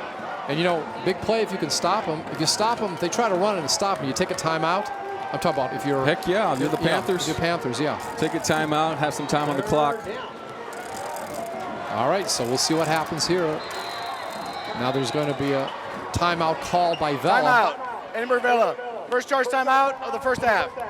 So they're going to talk this over and see what they might try to do on this particular play. And again, it's impressive watching this game. And you know, Christian Flores, by the way, he was at Edinburg North, if you remember, in 2017. Yeah. He transferred over, and last year he rushed for 1,244 yards and 17 touchdowns. So his name sounds familiar, but you don't quite put him with Vela. I believe he was with Vela 2 years ago, then transferred and then transferred back again. I haven't been able to keep up with what's going on. They've been letting that happen a little bit more and a little bit more. The transfers of high school football players, you know, that doesn't just happen here in the Rio Grande Valley. That happens all throughout Texas. It used to be where you grow up is where you play. Yeah. You know, back in the 80s and the 90s, but now, you know, they found a way to work around those rules, and it's happening all over the place. And if they can get it approved by the rest of the district, I guess all's fair play, huh? And Sotelo, of course, his first year as the primary quarterback. Last year, you might remember Nathan Garcia. He was the Vela quarterback that took them to the third round of the playoffs. So 3rd down and 8. Sotelo drops back, looks downfield, short pass, and it's going to be complete. Looks like the back is going to be short, though, of getting the first down. And that was Daniel Enriquez. And I believe that may be his first reception of the night. Yep. And it was a good job right there. We heard so much about how well he plays the game. Does Daniel Enriquez, but a great open field tackle is that one of the Camarena brothers coming in and making the catch right there, Axel. And then also Bailly coming up and cleaning up a little bit after, making sure he doesn't get away, Jacob. All right, so a gain of 5 on the play, and it's going to be 4th down and 3. Ball is near the 27-yard line in Vela territory, and they will punt it away. They got Jaden back now to return the ball. And now there's a whistle. Timeout, Panthers. Okay. Do you think they should have called a little bit earlier? Timeout. Westco High. Second charge timeout of the first half.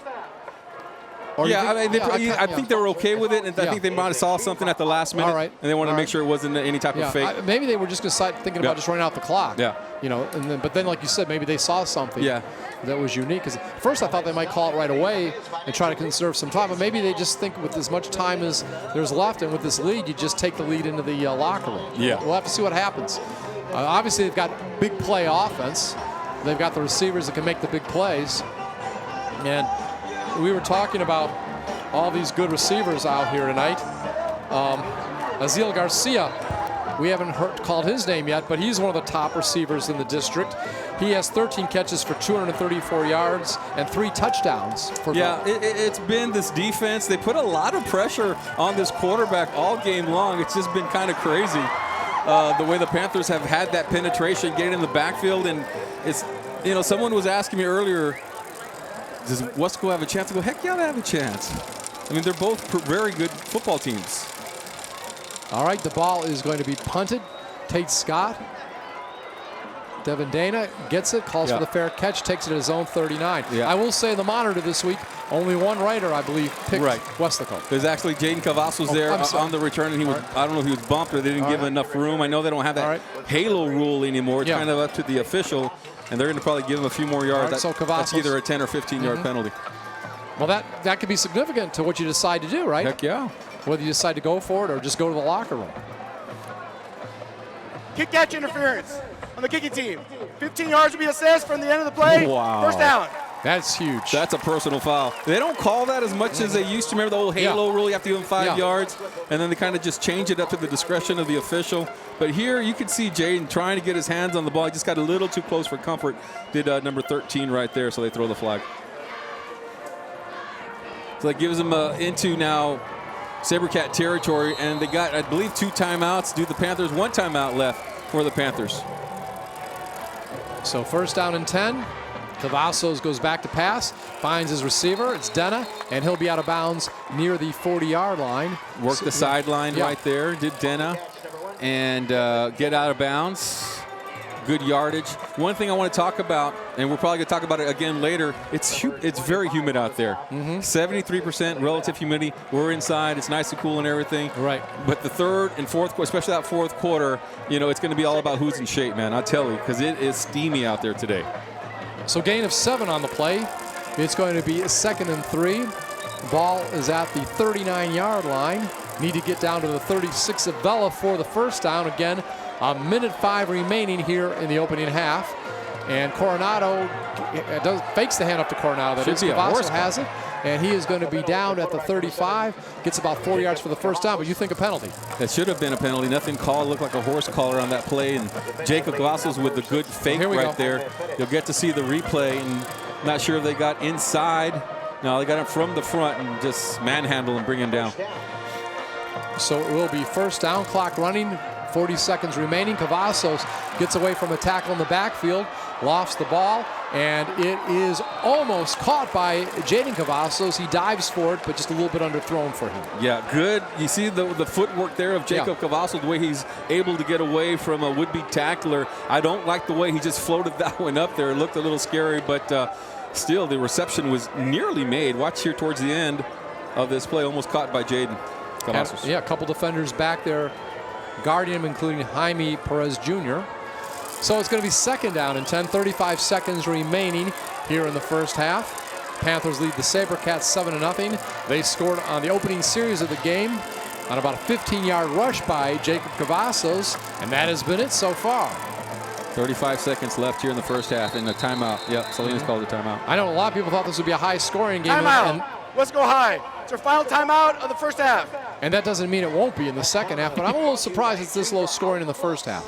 I know they have some good defenses out there, but I thought there'd be a few more points. It's hard to tell, man. You know, these teams have played some very good football teams, and when Weslaco has scored a lot of points, both teams have scored a lot of points. But there was a lot of talk coming into this game. I don't want to say smack or bad talk, but just a lot of people from both communities excited about this game, and I think people are amped up. Weslaco has not seen a game here in a long time, this big of a football game. And so I think people, you're seeing a little bit more energy and a little bit more enthusiasm down on the field. And I think that's why they're kind of like butting heads right now. All right, so again, 2nd down and 10. Ball at the 36-yard line of Vela. 35 seconds remaining. Panthers leading 7-0, second quarter. And Cavazos will lob it downfield. Overthrows his intended receiver, Denna. And actually, Perez Jr. was closer to it than Denna, but neither one had a real good chance of catching it. Yeah, I believe Denna was open, and Cavazos just overthrew him, maybe expecting a different route from him. But no harm, no foul there. Panthers get another shot. But it's 3rd and 10. All right, so 29 seconds remaining here in the half. That play took 6 seconds off the clock. Again, 3rd down and 10. Priority right now is getting the first down, even more than worrying about the time. Now Vela calls a timeout. Timeout. Edinburg Vela. The second charge timeout of the first half. All right, so trying to see what they'll do on this play, see if they can get the first down, keep this drive alive, see if maybe they can get in field goal range for Martinez. He's done a nice job this year kicking the ball. And again, we appreciate everybody out here tonight and everybody either listening or watching this game on KWES. By the way, this game, the teams, if you're listening to it, Weslaco in purple uniforms, all purple except with the white numerals, white helmet with the purple Panther on the side. And Vela in primarily white uniforms. I believe the numbers are in teal and things like that. If you're a Vela fan, you're probably fairly familiar with that. Cheerleaders out here, a lot of excitement. And again, Michael Salinas going against his old team, had a very good career at Vela, actually started the program. So this is the first time he's ever had to actually go against his old team. 3rd down and 10, because remember it was redistricting this year. And now Vela's in the same district with the Panthers. Cavazos back to pass. Oh, they got to throw a flag there. And again, nowhere near the receiver, but flag coming or not coming. Obviously, Coach Salinas is upset. Yeah, he cut off his route there to KJ Jones on that play right there. I'm sorry, that's not KJ Jones. That is Jay Granados. That's why Salinas is very upset, because he was cut off from the route there and fell down on the ground. But the referees are letting him play. That's the way they've been all game long. So it'll be 4th down and 10. 24 seconds remaining. Ball at the 37-yard line of Vela. Vela will get it back. Remember, Vela deferred on the coin toss, so they'll get it to start the second half. And with only 24 seconds, maybe they'll just let the clock run out. When by the time they get it, they'll probably...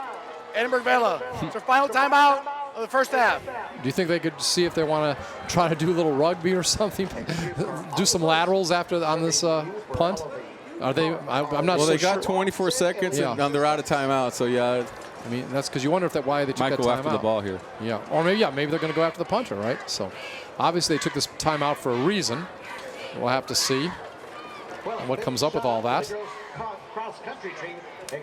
Again, as far as Vela, they have 30 returning lettermen on this team. 6 returners on offense, 6 on defense. As far as the Panthers, they have 6 returners on offense and 8 on defense. And of all those injured players, there were a lot injured a couple weeks ago. I guess Marco Noriega is the only one not back this week. He was Marco is still out. Right, he was the leading tackler at the time of his injury. And very intense. He's walking around. He's got an ankle, not an ankle brace, but just like a wrap on his ankle now. So he might be back here a couple more weeks. Well, I'll tell you what, that man's a serious player out there. Good leader, very intense player, and we wish him the best of getting back as soon as possible. A lot of games coming up. Donna North next, right, on the road. Next week, next Friday at 7:30. That's the next game for the Panthers. So Cavazos will punt it. And this time, it will go into the end zone, touchback. So Vela will have the ball at their own 20-yard line, just 17 ticks of the clock until halftime. I believe the SaberCats have a bye week next week. They played one more game. The Wildcats are off tonight. Okay.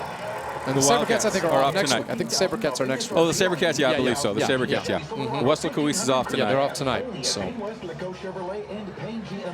SaberCats are 6-0, 2-0 in district. 5-0 and 1-0 in district is Weslaco.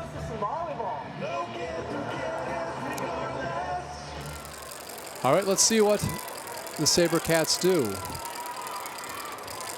Again, only 17 ticks on the clock. Spread formation, slots on each side. Now the pistol formation. 4 wide receivers. Yep.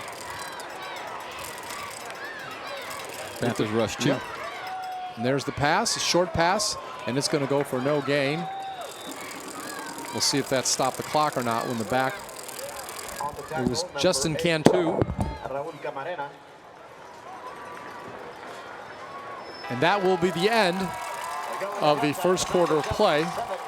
So only one score, and that happened to be on the opening series. Jacob Cavazos on about a 15-yard run. Both teams have picked up some yards, a couple big runs by Vela, by Christian Flores, their big running back. But again, no other scoring. And a lot of people predicted a high-scoring game, and so far, just 7-0. Big showdown, big crowd, and of course we'll have a big halftime show. And Carlos Robledo and myself, Scott Harrison, will be back with second half action right after the halftime performance. So once again, we're at Bobby Lackey Field, Weslaco, Texas. It's at halftime, and it is the Weslaco Panthers leading Robert Vela and the SaberCats 7-0. This is a K-West production. Weslaco ISD graduates receive more than $4 million in college scholarships, including dozens who will play college sports. More than 900 received a certification and are ready for the workforce or continuing their education. Over 400 honored graduates will have opportunities to study at top-tier universities. And we are proud of our scholars graduating from medical school, law school, business school, and Ivy League universities. Weslaco ISD, the right choice for high school and beyond. At Weslaco ISD, our elementary schools are diving into new and inventive methods of learning that are transforming lives one mind at a time. Our innovative learning practices have earned our elementary schools numerous TEA distinction designations for their academic programs. Now with open enrollment, WISD, academics, arts, and athletics. For families everywhere, Weslaco ISD elementary schools are the right choice. Ladies and gentlemen, please help me in welcoming your award-winning Dreamettes. The Dreamettes are in their 4th year as a team and have received numerous awards within their 4 years. This past year, the Dreamettes were awarded Best in Prop by receiving the Supreme Award. During the summer, our officers were once again a 5-star officer line, and the team were most admired and received the Staff Award. The Dreamettes were also invited to the Macy's Thanksgiving Day Parade, where 7 team members will be representing the Dreamettes, Weslaco High School, and Weslaco ISD. Introducing your 2018 Dreamette officers, Lieutenant Kiana Reyes, Lieutenant Kaylee Martinez, Lieutenant Ana Mancias, Lieutenant Veronica Rangel, have a set change. Like, First Lieutenant Cyan De La Garza, We'll have it ready for next week. And Major Callista Robledo, who has been named Miss Showtime for the last 3 years. For next week, they'll go Sit back back and enjoy as your DreamX perform a kick routine to a rendition of Frank Sinatra's New York, New York.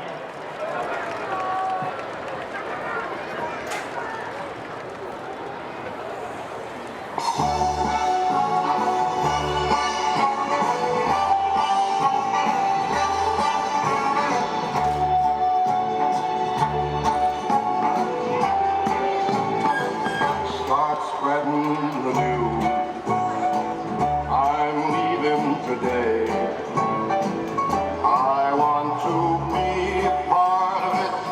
New York, New York. Start spreading the news.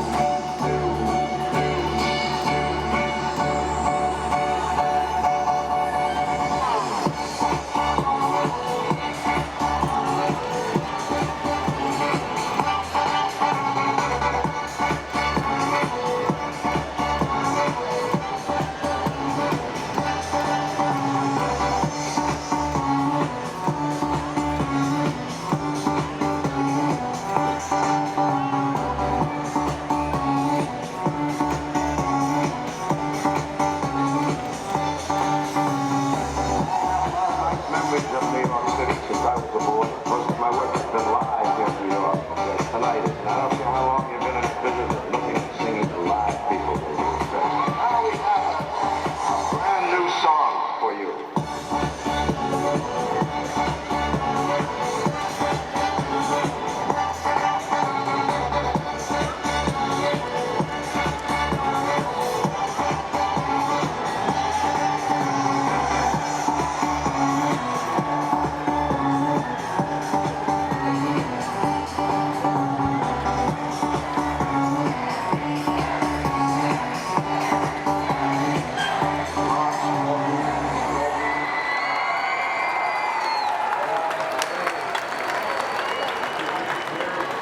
The Dreamettes are under the direction of Raquel Rico. And now, lining up for your halftime entertainment is the award-winning Weslaco High School Panther Corps.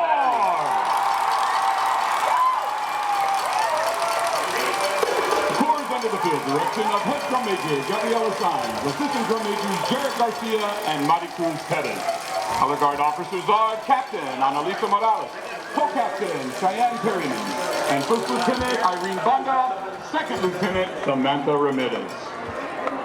Tonight, the Corps will be performing their 2018 UIL Pigskin Marching Show entitled Out of the Shadows, featuring the music of Gustav Mahler, including Symphony No. 2, The Resurrection, Adagietto from Symphony No. 5, and Symphony No. 3 and No. 7. The Corps will be competing at the Weslaco ISD Marching Band Festival tomorrow here at Bobby Lackey Stadium. Their performance is at 5 p.m.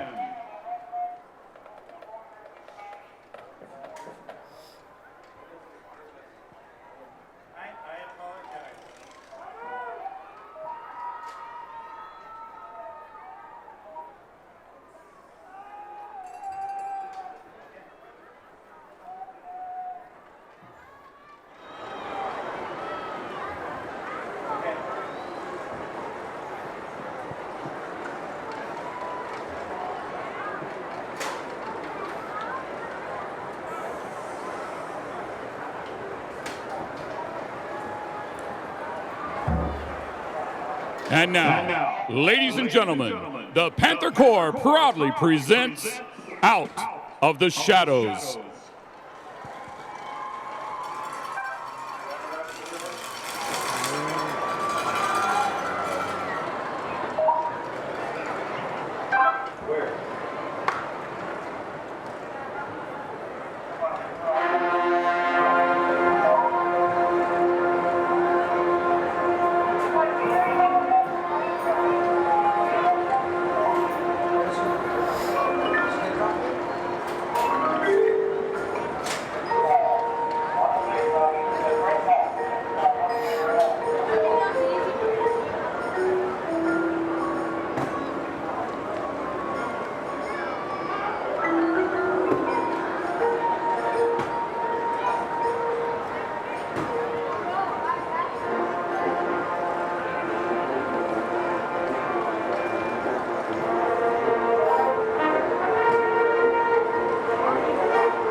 like to thank the Weslaco ISD Superintendent of Schools, Dr. Priscilla Canales, Weslaco ISD School Board, Weslaco High School Principal Yvette Morales, Weslaco High School Band Boosters, and the City of Weslaco for supporting the fine arts.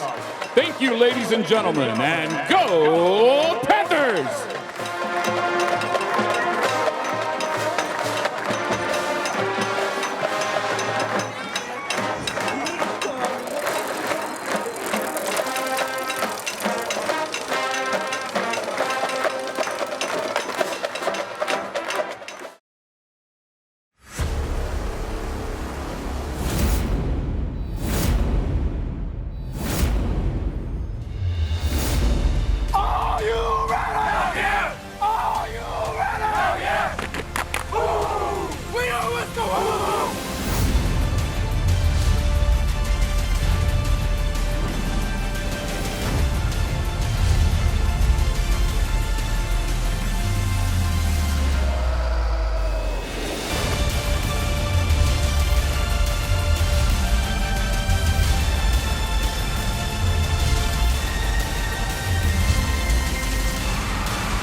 And we're back once again, Weslaco, Texas.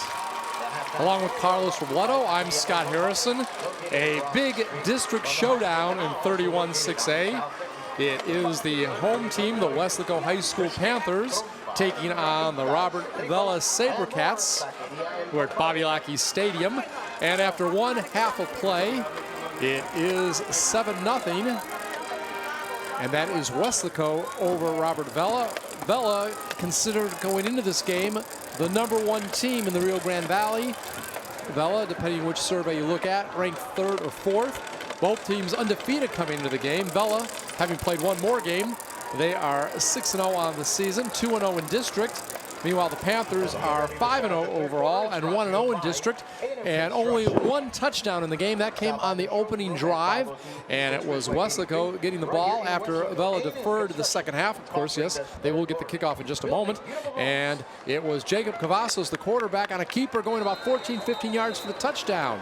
Carlos, what about the first 30 minutes? What'd you think? I thought the Westco Panthers played the way they're supposed to play. If Jacob Cavazos connects on a couple of those passes, they're up by 21 points instead of 7. Right after this kickoff, we're going to go to the starting lineup. Just want to let you know. Thank you. All right, it's being kicked off with George Martinez. And again, ball is Vela's possession. They are going to bring it up, and it will go down to about the 30-yard line, and that will be all. And that will be it. And I believe it was Jaime Perez Jr. Yes, he had the reception. And here in the third quarter, it will be Vela moving toward the south, toward the scoreboard, the beautiful new scoreboard that just came into existence this year at Bobby Lackey Stadium. And Vela in the basically white uniforms, Weslaco in their all-purple uniforms with the white numerals, white helmets, and a purple Panther on the side. So we'll have to see if AJ Sotelo can get things going. He's thrown for about 1,800 yards this season, 10 touchdowns, but also been intercepted a couple times. And he is going to hand it off to Christian Flores to begin the second half. Flores, a couple big runs in the first half, but that's about it. Rushed for over 500 yards this season coming into the game. And he is going to get a few yards on that, called 5 yards, so it's going to be 2nd down and 5. And again, just beginning the second half of play. Along with Carlos Robledo, I'm Scott Harrison. This is a K-West production. We're glad you're all aboard. Carlos, of course, will be joined by Mike Gonzalez after the game for the post-game show. And Flores with the ball once again, and won't get much yardage at all, maybe a yard or two. Remember, he had a 25-yard rush in the first half, but this time stymied. Do you think there's been some adjustments made to this young man? I think they're coming out with a little bit more energy. Are the Sabercats running the football there? They've got a good push on the line, but some of these safeties and linebackers are just too quick for the Sabercats, but they sure are playing with a little bit more sense of urgency. All right, so it's going to be 3rd down and 3 now. Minute into the second half. AJ, just a sophomore, going to hand it off once again, and this time it is going to be very close to a first down. It appears maybe Flores got the necessary 3 yards. We'll have to see where they make the spot. Look like he might have got it on forward progress. Yeah, they look like the ball is at the 40. They need to get to the 39-yard line, and they go right by one of the linebackers right there. The offensive line now starting to control that line of scrimmage a little bit more. Panthers need to buckle down right now because right now 10 quick yards here for the SaberCats to open up the second half. So 1st and 10 at the 40. SaberCats in their own territory. Flores once again, and this time he is going to go for about 11 yards, gets it to midfield inside Westco territory at the 49-yard line, and we see he has those bursts of speed from time to time, very quick. Yeah, there's going to be a flag on the play right here. It's going to be on one of the offensive linemen of the SaberCats for a little bit of extracurricular activity after the ball. So this might be 15 yards going in the other direction. And you know, penalties can be momentum killers. Dead ball, personal foul, unnecessary roughness. Number 75 of the offense. 15-yard penalty, 1st and 10. So ball will go back to about the 35-yard line for the SaberCats. Yeah, that hurts them because that was a big drive. It was another good 10 yards on the right at the 50-yard line, and it'll bring up first down once again, but 1st and 15 instead of 1st and 10. All right, I'm still trying to figure out the exact color of the SaberCats. I say teal. I'm not sure. I'm a little colorblind. So if you can help me out, Carl. Some shade of blue, that's for sure. All right, so we have it 1st and 10. Ball at the 36-yard line of the SaberCats. AJ will hand it off to Flores once again. He'll get a nice run, about 6 yards, and so it'll be about 2nd down and 4. I like his explosion at the line, Flores. Yeah, it helps when you have a big hole. They're opening up by that big offensive line once again and staying in between the tackles at this point right here, letting the linebackers and secondary make the tackles. All right, so call it 2nd down and 4. Drive has already taken 2.5 minutes off the clock. Again, Weslaco up 7-0, keeping it on the ground to Flores, and Flores will be stopped short of the first down, it appears. And here we go, more pushing and shoving after the play, and another flag. And that flag comes loose. Here's the replay. Getting a little chippy out there. Watch number 77. He continues to drive his man, and he's going to end up over the pile. Him and Seth Sanchez going after it. We have to wait for the call. That was Jaden Boris, by the way. He's their top lineman. Big boy. Yeah, top offensive lineman for Vela. They're writing names down now. I think this is going to be a warning. There are 2 fouls on the play. Unsportsmanlike conduct, number 77. Unsportsmanlike conduct, number 44. Those fouls will offset, be 3rd down. So again, like I say in hockey, when I used to cover hockey, getting a little chippy out there. Yeah, that's expected. I think the Vela SaberCats are a little frustrated, down in the game, not used to being behind. When's the last time they were behind in a football game at being shut out in a football game at that? So they got to be a little frustrated.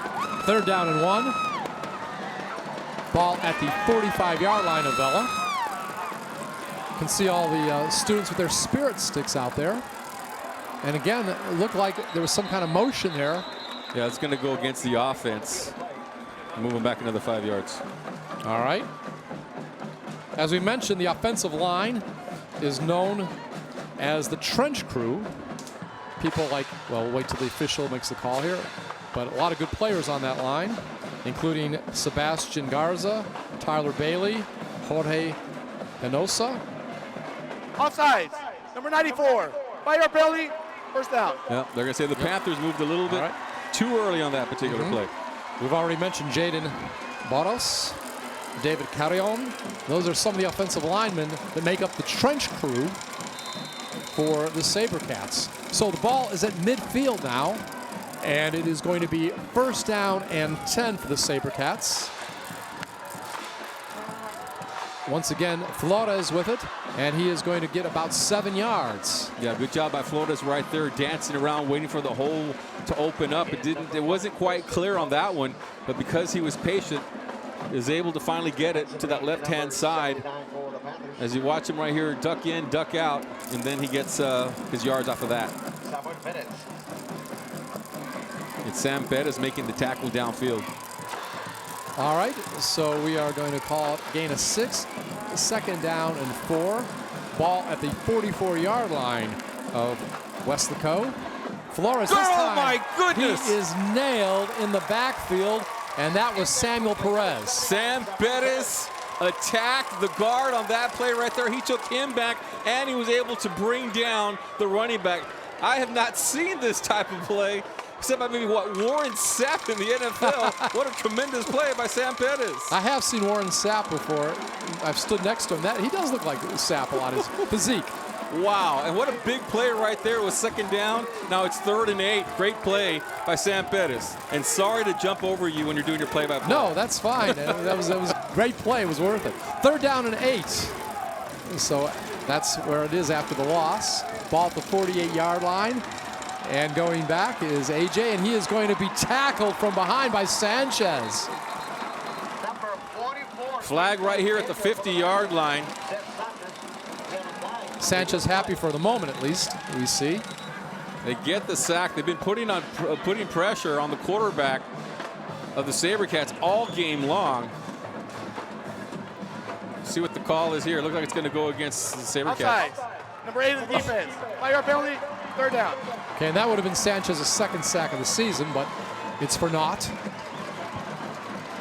So we're going to have 3rd and about 3 coming up. Ball at the 43. Big mistake right there.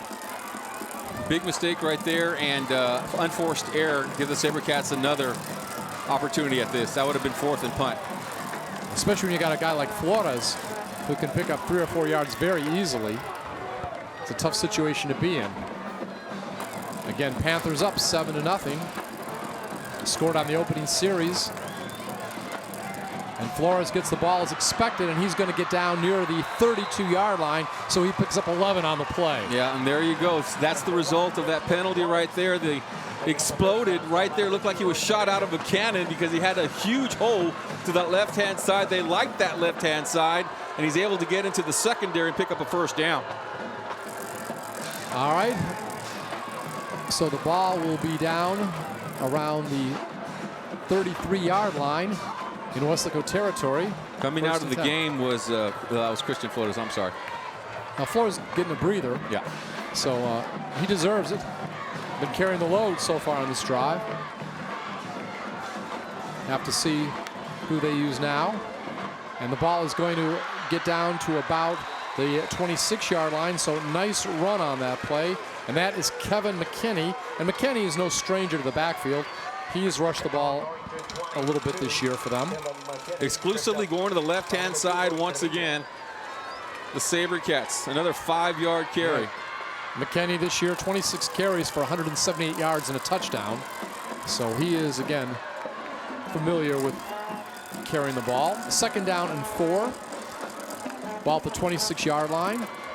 And this time, Carey only going to get about a yard or 2, still a couple yards short of the 1st down. And it was Flores again, so he just got a very brief timeout. Yeah, and the ball now at the 25-yard line, 3rd and short. But even if they do stop him right here, you got to believe this is 4-down territory, and the SaberCats have 2 opportunities right here to get the 1st down. Already used 6.5 minutes off the clock. Remember, this drive started at the beginning of the 2nd half. Again, 3rd down and 4. Ball at the 25-yard line. Flores has it, and it looks like he will be a little short of the 1st down. Yeah. But as you said, it's probably 4-down territory. Yeah, 4th down. They're probably going to go for it. Hard snap right here. This is where the Panthers need to be disciplined at the line of scrimmage. And nope, they're going to give them the 1st down. All right, it was close. So got about 4 on that play. And again, clock continues to move, approaching 5 minutes remaining in the 3rd quarter. Weslaco yet to touch the football. This is what you call ball control. And yet this team is known more for passing. But well, they got the bigger offense. They got a huge offensive line just going right behind them. The passing hasn't been effective in this game. Flores this time on the left side, and he is going to get, it looks like another 1st down. Looks like he was knocked down right where the chains were. Yeah, they're challenging this big offensive line to get the work done, and they're doing it so far. Once again, exclusive to the left-hand side. All right, you can see, puts his head down. They're going to call it 9. Second down and 1. It's hot, it's humid, you're in a big football game right here. This is Valley weather in October, folks. This is when you need to suck it up. But I know it's a factor here tonight. Ball at the 12-yard line. Flores again, and he's going to get the first down and more. Gets down to about the 8, pickup of 4. So just moving the ball methodically downfield. Slowly but surely. And Flores has done just about all of it. Yep, that left-hand side is big. And I don't think they've gone to the right at all, Scott, on this drive. Drive is now 8 minutes long. You don't see drives like that too often at any level, this long. So it's going to be first and goal to go at the 7-yard line. And again, guess who? Flores around the left side. And guess what? Down to the 5. So again, the yardage getting a little tougher inside the 10. 2 picked up on that one. It looks like there's an injury on the field. A couple of guys down. Well, again, could be cramps. And again, Benito Juarez in on the tackle. You know, players have been out there a long time. 8.5 minutes just about. Yeah, both offense and defense. Yeah, you got big old number 77 who's getting up a little slowly. And that's Borja, Jaden Borjas. He jogs off the field. Still a member of the Panthers is down. So, again, a low-scoring game, but ball control. Ball control offense. And again, in the first half, ball control a lot for Weslaco. Yeah, and that's what the SaberCats said once again. Let's run the ball. You got a sophomore quarterback. Don't put the ball in his hands, but let's rely on the big 5 guys up front, who are some of the biggest guys that you will see in 31-6A, running behind them and see what they can do, and they've answered the call. And Sotelo does not run the ball much. Last week, 1 carry for 14 yards. On the season, 16 carries for 28 yards. All his yards, he's got over 1,000 yards, and it's all passing. It's all passing, right? Incredible. It's 1,068. Not bad for a sophomore. He's completed 70 passes out of 112. So that's his numbers. And again, waiting to see what's going on the field. I thought maybe Aaron Alvarez would carry the ball more. Last year, he had 871 yards and 18 touchdowns. Number 45 for them. We've only seen him carry the ball a couple times tonight. But I thought maybe Aaron would be used more in the offense tonight. But again, you stay with what works, right? Flores just getting those big holes. They've simplified their offense, it looks like, a little bit.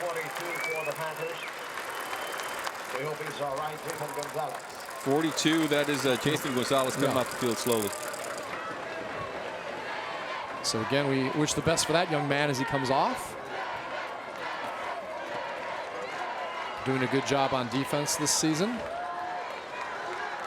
So we'll get back to action in just a moment. Marco Noriega out. Still the leading tackler on the team, even though he's been gone a couple weeks. Leads the team with 30 tackles. Hopefully he's back soon. So second down and goal to go at the 4-yard line when we resume action. 3:35 remaining here in the third quarter. Vela's had the ball the whole quarter. That's a simple summary of what's happened so far. And again, back in motion. Handoff. This time it is to Alvarez. We were talking about him, and he gets the touchdown. We were just talking about Aaron Alvarez. Snuck him in there, went 4 yards for the score. Left-hand side once again. They send everybody, including the tight end, to that left-hand side, leading the blocking. Christian Flores over there as well. Quarterback goes one way, everybody blocking, lineman pushing man downfield, just wide open to the left. So, my math's not as that good, but I think it was an 8-minute and 41-second drive. An extra point attempt coming up. Tate Scott, he puts it up, and it is good, so we have a tie score at 7-all. Ozzie Garcia, the holder, and we'll have to see how Weslaco responds. Again, their defense was on the field a long time. We'll also have to see how that might take an effect later in the game. As Carlos said, very humid out here tonight. And that defense out there for over 8 minutes, will that have some sort of effect in the fourth quarter? But right now, obviously, Weslaco concerned about just getting back on the scoreboard. We know that they do have a good kicker if it comes down to that. George Martinez He's 24, actually 25 now, 26 from extra point attempts unofficially. And he's 3 of 4 in field goals, including, I believe, a 39-yarder last week. And as far as Tate Scott, who does all the kicking, he is 28 of 28 now in extra point attempts and has a 45-yard field goal this year. So again, the kickers could become a factor later, and both do have a little bit of leg out there. We'll have to see if it comes down to that, but we have a long way to go. Again, 3:21 remaining here in the third quarter. Panthers about to get the ball for the first time in the second half, and they're tied with the SaberCats 7-7.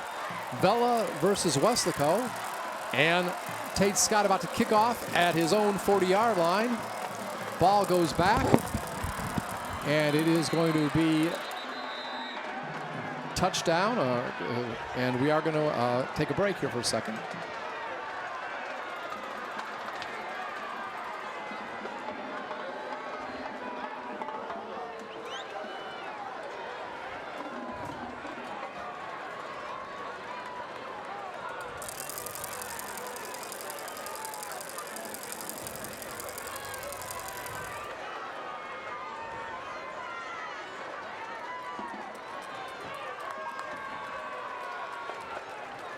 All right, so we'll see what happens here now. All right, so it's going to be first down and 10.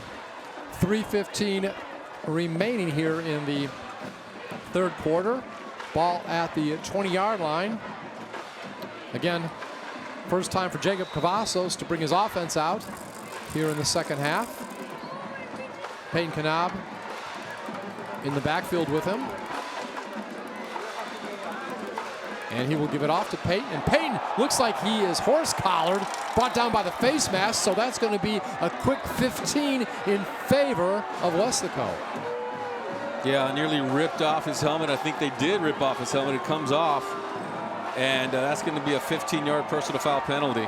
And that's a tough call right there. Yeah. Everybody saw that. Personal foul. Unnecessary roughness. Number 48 in defense. 15-yard penalty, first down. All right, so that will help Weslaco get some good field position. We see the replay. Wow. Ouch. Man, that's tough. So first and 10 at the 40. We'll have to see. There we see Jacob Cavazos. Now Knab comes out after that play, and Jeremy Coronado is lined up with him in the backfield. And this time, Cavazos will keep it. He goes left now, spins around to the right side, and he is only going to get several yards. See some quickness right there by the SaberCats now to get down the field. It looked like everybody over-pursued to the right-hand side, and they were able to quickly adapt to the left-hand side and bring him down, only picked up a couple of yards. All right. Player down, looks like, for Weslaco. One of the linemen, I do believe.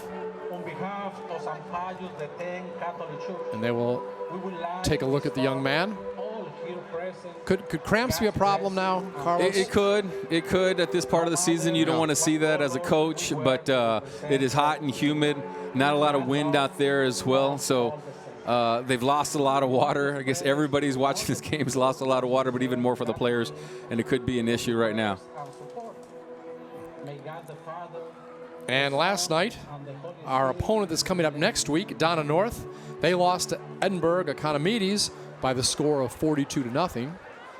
And again, next week, be heading to Donna North, 7:30 on Friday, just down the road. Yep. Can even see the stadium from the highway as I drive here. See their stadium, Donna's stadium, and then this one. Now that's big Frank Alcon, one of the tackles for the Weslaco Panthers.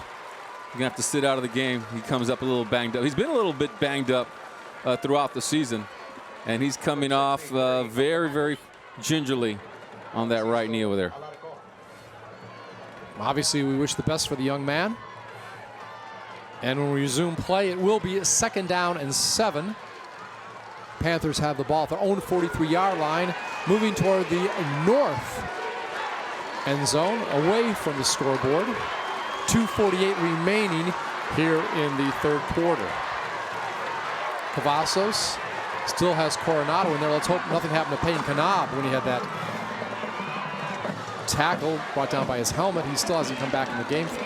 That was 2 plays ago, maybe just getting a breather, but right now Coronado in at running back. And this time Cavazos will keep it. Jacob finds nothing to the left now, goes straight up and winds up getting several yards out of nothing. Yeah, SaberCats have come to play in the second half. A lot more energy here in the second half. Talked about the sense of urgency that the offense had. Now the defense is doing the same thing, getting by some of our guys. And Jacob Cavazos was able to get maybe 3 or 4 yards out of that play when it didn't look like there was much there. Brandon Beebe in on the tackle. Called a gain of 2, so it's going to be 3rd down and 5. Ball at the 45-yard line in Weslaco territory. Approaching 2 minutes remaining here in the 3rd quarter. Motion left to right. This time it is going to be given off to Coronado, and Coronado is going to get near midfield, very close to the 1st down, and he made it. Wow. Talk about some quickness right there for Jeremy Coronado. It looks like he's going to go deep to the outside, but he gets a really nice cut in there because he has a great lane. Larry Strickland with a block down the field right there, and he picks up the 1st down. Ian Ochoa brings him down. So 1st down and 10 at the 49. And Coronado again, but this time he'll be dropped probably for about a 1-yard loss. And in on the tackle, Ramsey Amador. Yeah, and here we go now. The SaberCats, last few plays have really penetrated. They've gotten in the backfield. Panthers have the perfect play for that. It's called the screen pass. Let's see if they pull that out. 2nd down and 11. Ball just about at midfield. Let's say it's at the 49-yard line of the visitors. This time it's going to be a fake to a Coronado, and Jacob is going to keep it, and Cavazos is going to get down to about the 44-yard line, still about 6 yards short of a 1st down. Yeah, great upper body strength there by Cavazos. He broke the first initial contact that he had right there. Well, he actually ran into his own man, and but he had some open space right there on the left-hand side and able to pick up 5 yards. So it is going to be 3rd and 5. Have to get the ball down to the 38-yard line, have it at the 43. Could be the final play of the 3rd quarter. Cavazos with Coronado in the backfield. 3 wideouts on the right side. And this time, Cavazos will keep it after he fakes the handoff to Coronado, but he will not get much at all. The whole line just converges on him to push him back.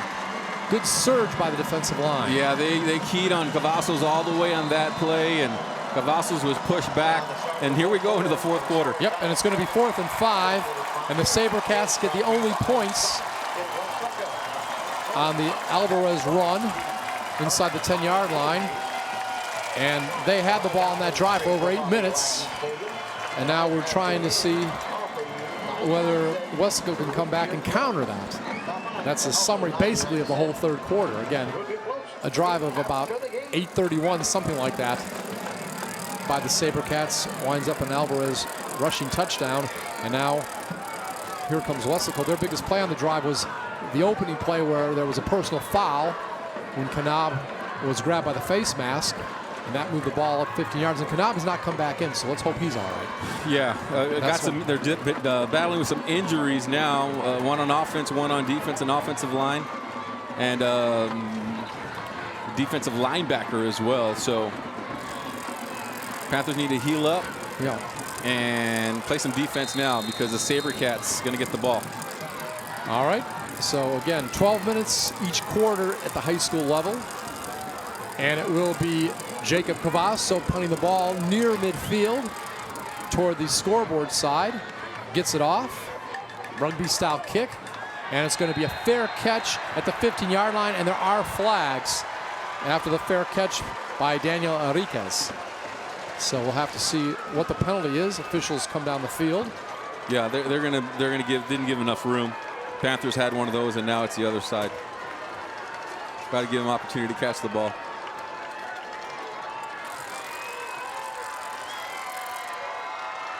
Officials conferring right now.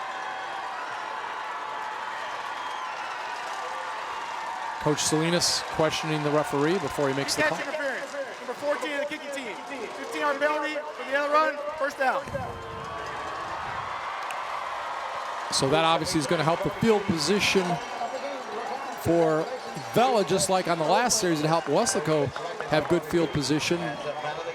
They started at about their 40 but couldn't do much. This time it's going to be at about the 30-yard line where Vela will start. We'll see if they have more luck. Last time, remember, their drive went over 8 minutes. And then they wound up with the touchdown. So the ball handed off to Flores, and this time Flores only gets a yard or two.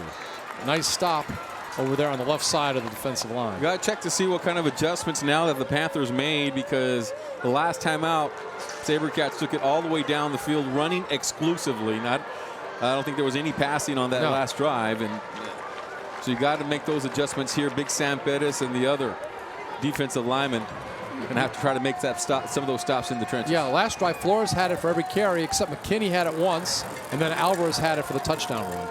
But basically, it was all Flores that last drive. And this time, we will see a pass. Goes downfield, and it is past the outstretched hands of Ozzy Garcia.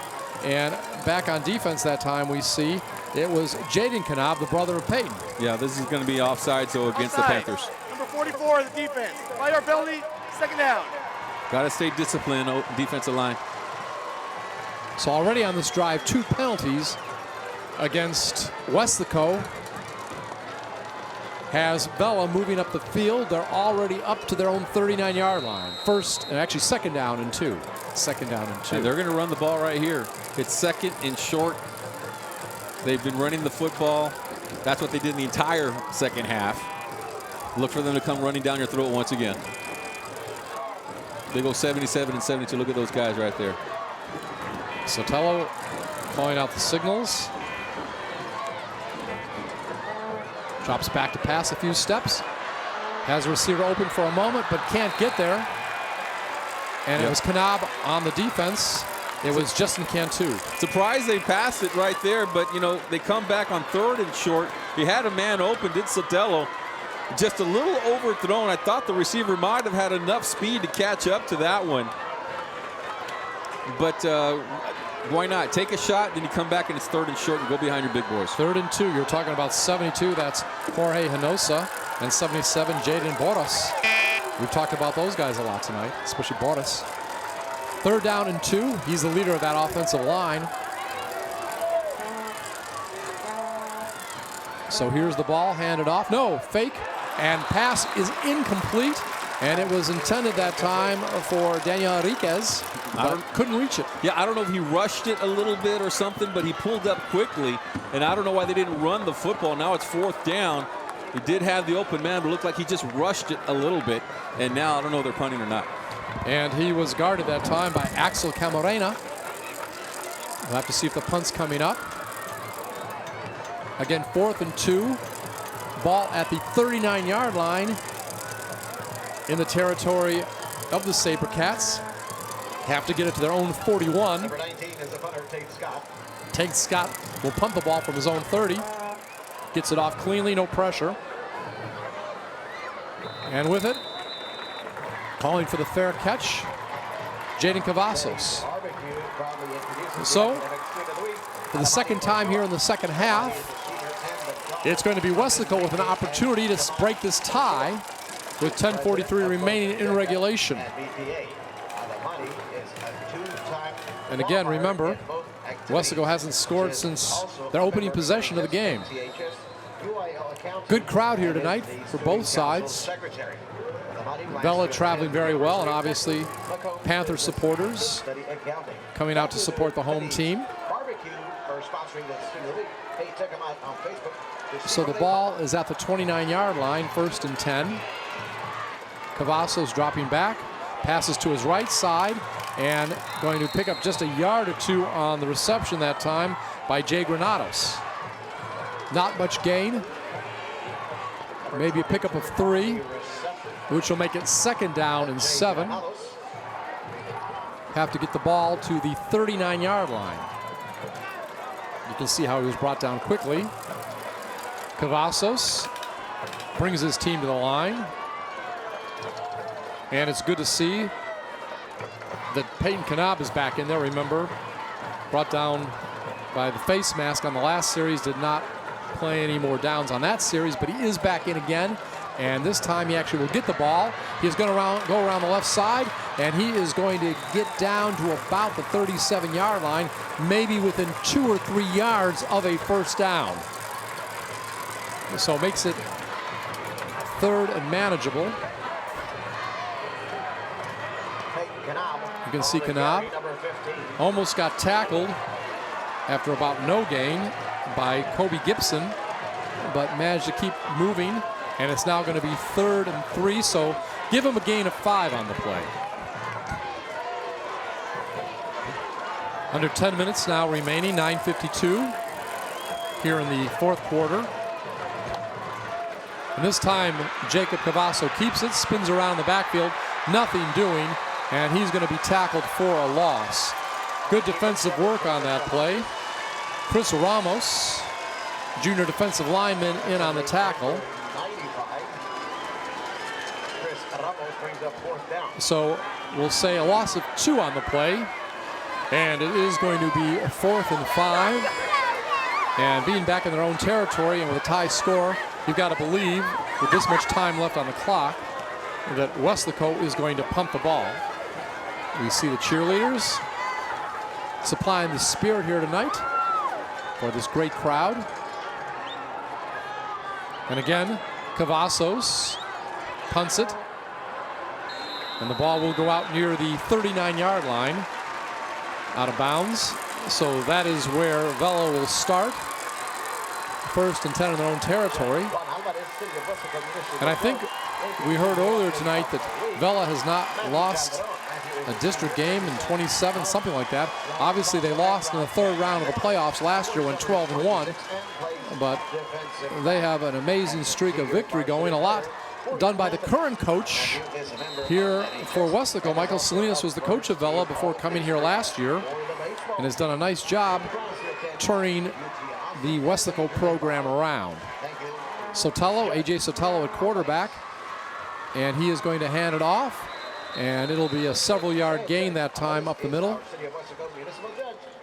And that time it was Alvarez, the gentleman who scored the touchdown, carrying the ball. Aaron Alvarez really hasn't seen much action tonight, maybe 1 carry in the first half. Only a couple carries here in the second half, but one of them has been good for a touchdown.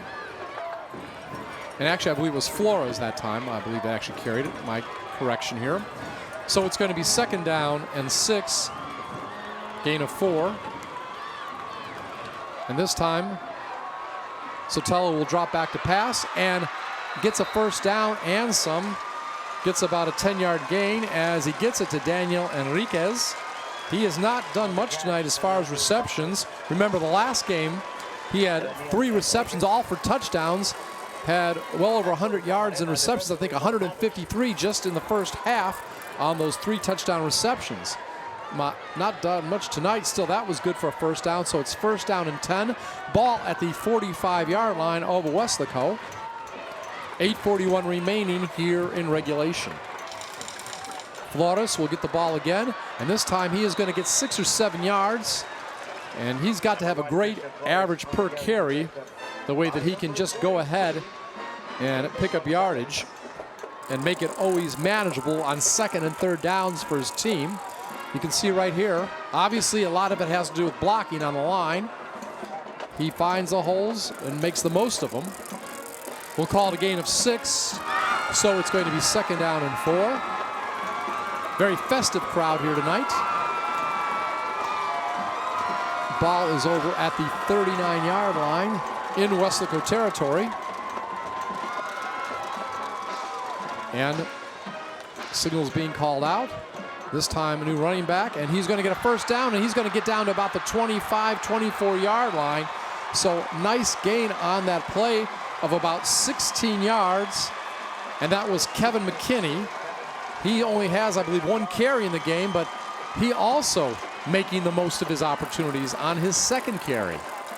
As you can see, avoids several tacklers, keeps his balance, and gets a nice gain.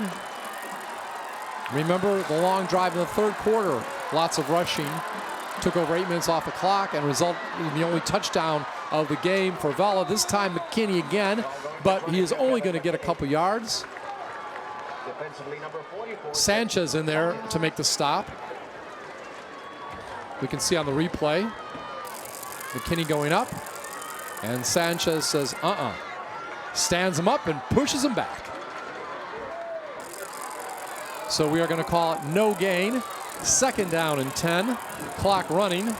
Under 7 minutes remaining here in the 4th quarter. SaberCats and Panthers knotted up at 7. This time handoff to one of the upbacks, and that is Alvarez this time. And he is going to get down inside the 10-yard line, down about the 7, but there is a flag. Had it at the 22, picked up about 15 to the 7. But again, there's going to be a flag on the play. And if you're a Weslaco fan, you're going to hope it goes against the offense. Otherwise, it'll be 1st and goal to go. We'll wait and see. Official about to make the call. Illegal block in the bag. Number 22 of the offense. 10-yard penalty from the spot of the foul. 2nd down. So at least the ball is not in the shadow of the goal posts for the offense. Going to go back a little bit. We'll see where they mark it. It's going to be marked back to the 23-yard line. And now it'll be called 2nd and 10. Actually, now they're going to re-spot it. They'll say it's down at the 18. So it'll be 2nd and 10. A lot of fluorescence out here tonight. Lights and spirit sticks. 2nd and 5. This time, pass up the middle. Looked like it might have been intended for Alvarez. And the pass is incomplete. So it'll be 3rd down and 5. Alvarez, again, we mentioned 18 touchdowns last year, but at that time, Flores was not part of the team, so he had to carry more of the load. Flores transferring over from Edinburg North after originally playing for Vela. So 3rd down and 5. Ball at the 18-yard line. And now we have a whistle. Edinburg Vela. First charge timeout, the 2nd half. All right, timeout on the field. And again, Weslaco, if you're wondering, so far this year, they opened up by defeating Nicky Rowe 28-7. Then a big win over Edinburg Elsa 58-7. Close game toward the end, but really Weslaco had it in control in week 3 as they defeated on the road PSJ North 45-27. Then it was a victory at home victory over Harlingen South 21-7. And then a big victory over Edinburg Academides in Edinburg. Actually, I'm sorry, Edinburg Academides, 44-0. And what was significant about that game was Academides, I believe in 3 of their first 4 games, they shut out their opponent, and in their one loss, they just lost 7-0. But again, Westco kind of lit them up that night. And now the Panthers, seeing what their defense can do to stop Vela on a 3rd down and 5. And the ball goes ahead, and it's going to be fumbled by Alvarez. He gets it back, but he is going to be short of the 1st down. Does not get much at all on that play. Watch the play. Jacob Bailly, I believe, makes the tackle. There was an initial hit. Ball came loose. And again, a scramble for it. But it remains the SaberCats ball. Brings up 4th down. 4th down. And I guess it was Bailly that went down after that ball. Field goal attempt coming up now. Tate Scott is a good kicker. Attempt will be from the 35, from the 25, making it a 35-yarder. And it is good.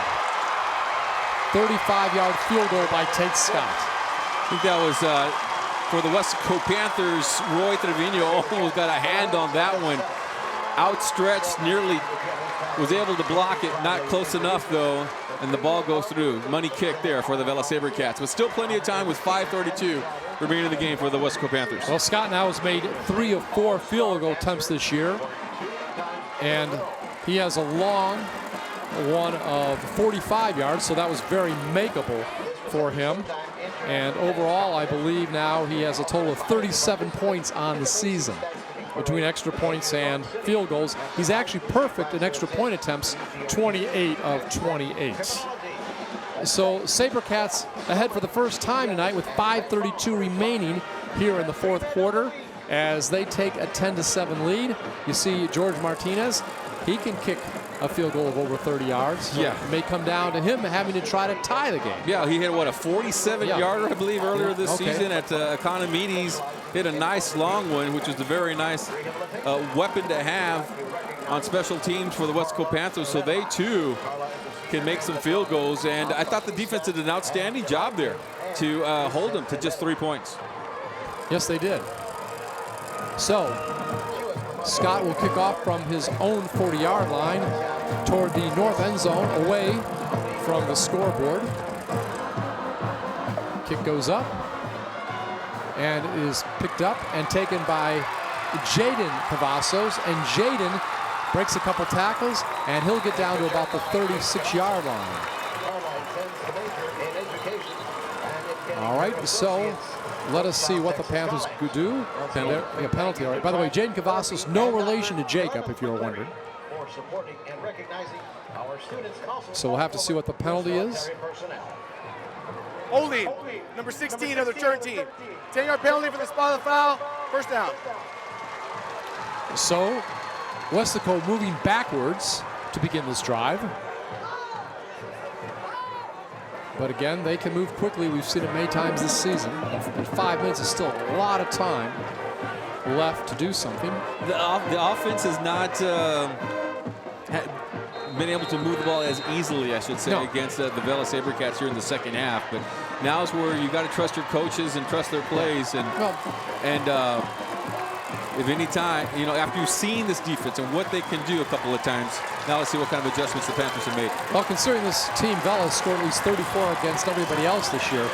Outstanding job by Weslaco on defense, holding them so far to 10. And now a pass ahead to Denna. I think that's his first pass reception of the night, and he gets it at the 24-yard line, pickup of about 6. And it's great to see him back after being out. Another flag. Personal foul. Roughing the passer. Number 99 of the defense. 15-yard penalty, assist to the end of the run. First down. Let's see if that's an omen, Carlos.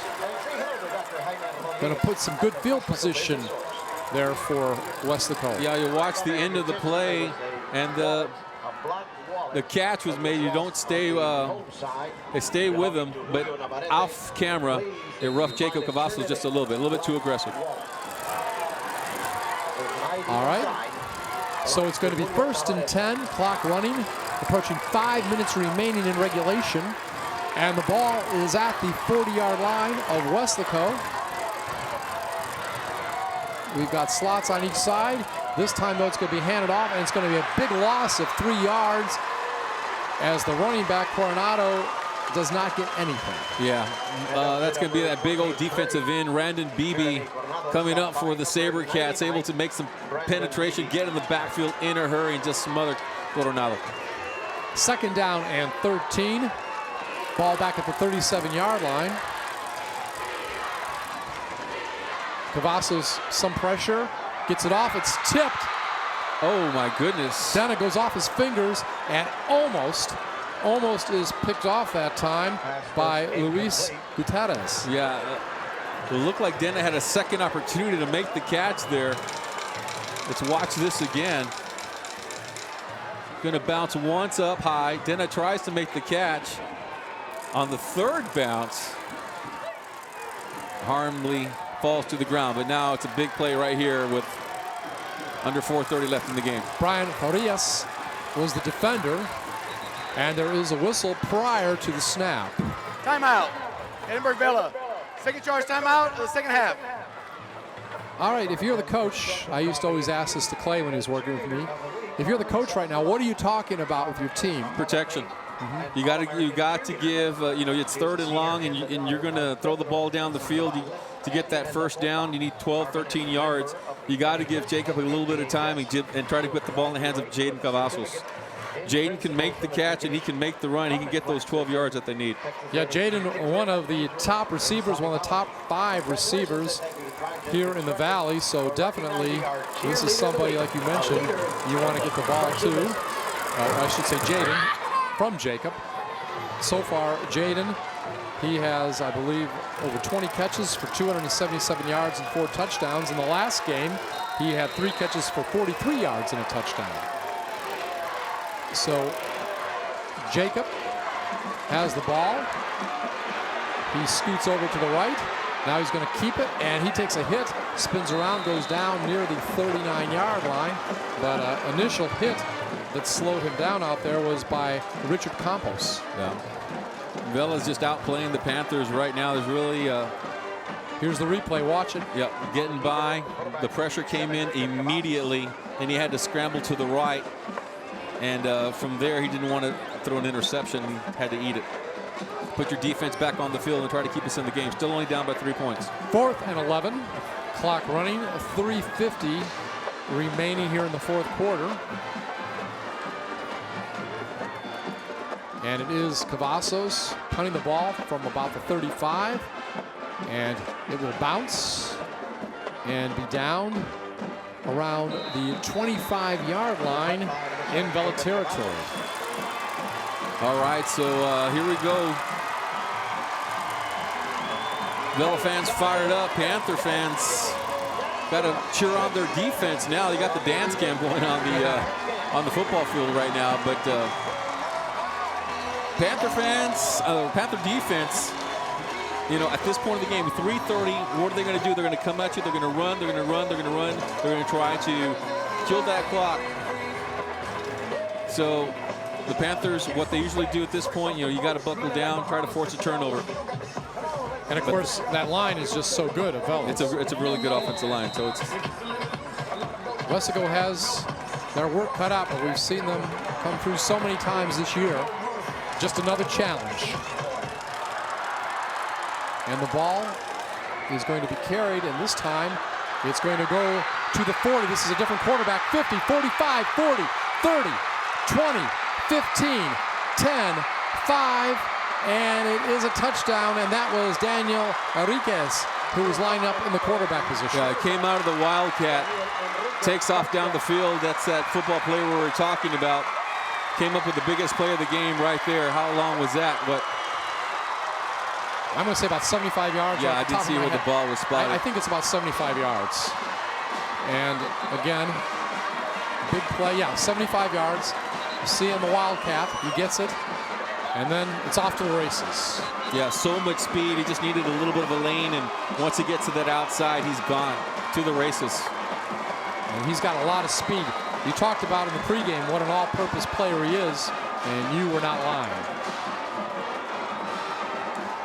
So Tate Scott getting ready for the extra point attempt. It's up, and it's good. So Enriquez can do so many different things. Actually, he's even thrown a 51-yard touchdown pass. He's 1-for-1 passing this year. 51-yard touchdown pass. Well, you know, the good thing about that scoring on that play, there's still 3:19 left in the game, down by 10, and an explosive offense for the Westco Panthers. I wouldn't sleep, and I wouldn't go home just yet. No. 17-7 is the score. 3:49 remaining. Vela leading. But again, Panthers getting the ball. So you'd have to speed things up a little bit. Carlos, probably go to more of a passing attack, right? Because obviously time is not on your side. You know, the good news is here, what usually happens is once you get the lead on your defensive side, you have a 10-point lead, you got to believe that the Vela Sabercats are going to relax a little bit more. That's a human tendency because you have a 10-point lead. And the coaches, of course, aren't going to let them relax, so they might play a little bit softer, and so it'll give some opportunities for the Panthers to make some plays down the field. Tate Scott, as he's been doing all night, will kick off. Fans having a good time with the flex cam. Always a lot of fun here at Bobby Lackey Stadium. And the ball will be down. And it will be the possession of Weslaco. So let's see what we have. What comes out of the bag of tricks of Coach Salinas. Fans, we can hear them. We're in an enclosed booth, but they're still loud and supportive. We can hear them in the booth yelling out support to the team. We like that. Jacob Cavazos, a quarterback. It'll be Peyton Knab in the backfield. Ball is at the 28-yard line in Weslaco territory. Again, 3:19 remaining here in the fourth quarter. Three wideouts on the right side, one on the left. So obviously you would think going to try to launch it downfield, and Cavazos will look toward those wide receivers and underthrows the ball, bounces short at the 35-yard line, and it was intended for Jay Granados. Yeah, ball just, the receiver slipped down. The Panthers got to just keep their head in the game. You're only down by 10 points right here with 3:15, and you still have all three of your timeouts. There really is still a lot of football to be played right here. So second down and 10. This time, three wideouts on the left side. Knab in the backfield. And this time, Cavazos will keep it. He'll try to go down the right side. Goes out of bounds at the 35-yard line, still about 3 yards short of a first down. Yeah, nice little stiff arm right there by Cavazos as he's running to the outside. You'll see it right here as he runs the play. All right, there he goes. Gets some pressure from behind. Gets around the defenders and gets out of bounds. And it's going to be third down. Third down and about maybe a long two.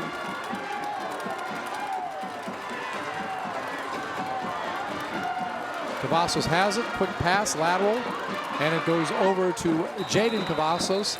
He'll be down near the first down marker, but there is a flag on the play. So if it's against Vela, it'll be a first down. If not, you would expect that Weslaco will have to repeat third down.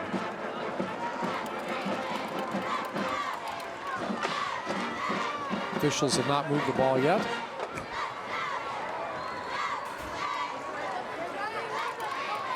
There's no foul on the play. Fourth down. All right, simple as that. So it's going to be fourth down and 2. 3:01 remaining here in the fourth quarter. And it looks more like 4th and 1 to me. Even less than 1 maybe. But again, you still have to make it regardless of the distance. Jacob with Peyton Knab there in the backfield.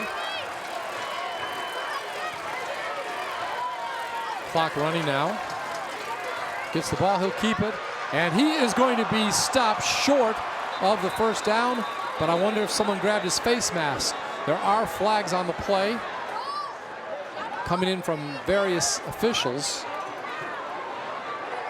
We'll get a quick call on this from the referee. Well, we thought we would.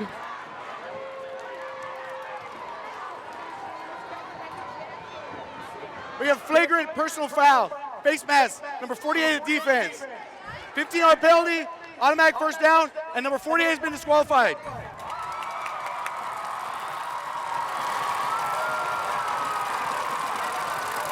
So the ball is going to go into Vela territory.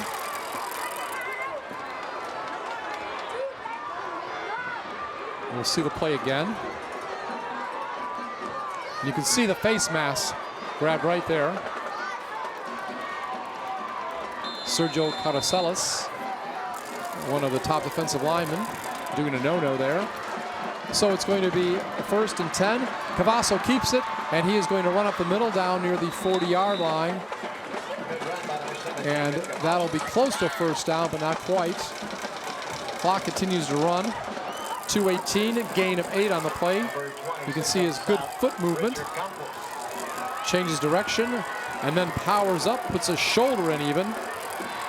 And gets down, gave that shoulder to Richard Campos. Drops back to pass. Throws it upfield as a receiver open, and it's caught. No, drops it. For a moment, it looked like he had it, and no go. And that time, the intended receiver happened to be Jay Granados. Jesse Aguilar, who had an interception, I believe, early in the game, was back on defense. Let's look. Granados running, has a step, and it just goes through his arms. And again, that was Aguilar who had the interception early in the game. That was actually the first interception of the year for Jacob Cavazos. Cavazos now goes ahead on 3rd and 2, trying to get the first down. Should be very close. Just goes straight ahead, quarterback keeper. Clock stop right now at 1:49. Are they going to bring the chains out? We'll have to wait and see. Officials call for timeout. Keep in mind, should the Panthers score either by field goal or touchdown, they would have to go for the onside kick. I'm not sure if they've got an onside kick this year or not. I tend to think they did once, but have to think about that for a moment. All right, they're going to bring out the chains, stretch them out. See if he got the first down. And he did with room to spare. Or no, a little short, sorry. I was looking at the wrong angle. A little short, about the length of a football short. So it's going to be 4th and less than 1. You got to think Cavazos will keep it on this play. But again, should they get the first down? Would they try to clock the ball or just try to run a play real quick? He's going to throw it, and it is no good. Jaden Cavazos tried to catch it, but he was hit immediately by Brian Farias, and no go. So the ball will go over on downs, and things do not look very good right now for Weslaco, though what a heck of a game they played against the #1 team in the Valley. And while we're at it, we do want to recognize the people that make this broadcast possible tonight. Of course, Carlos Robledo is our director. He helped me out as our color analyst. He will join Mike Gonzalez in a few minutes on the field, and they will have the post-game show. Also, Darlene Garcia, our graphic artist. Joe Leal, our audio technician.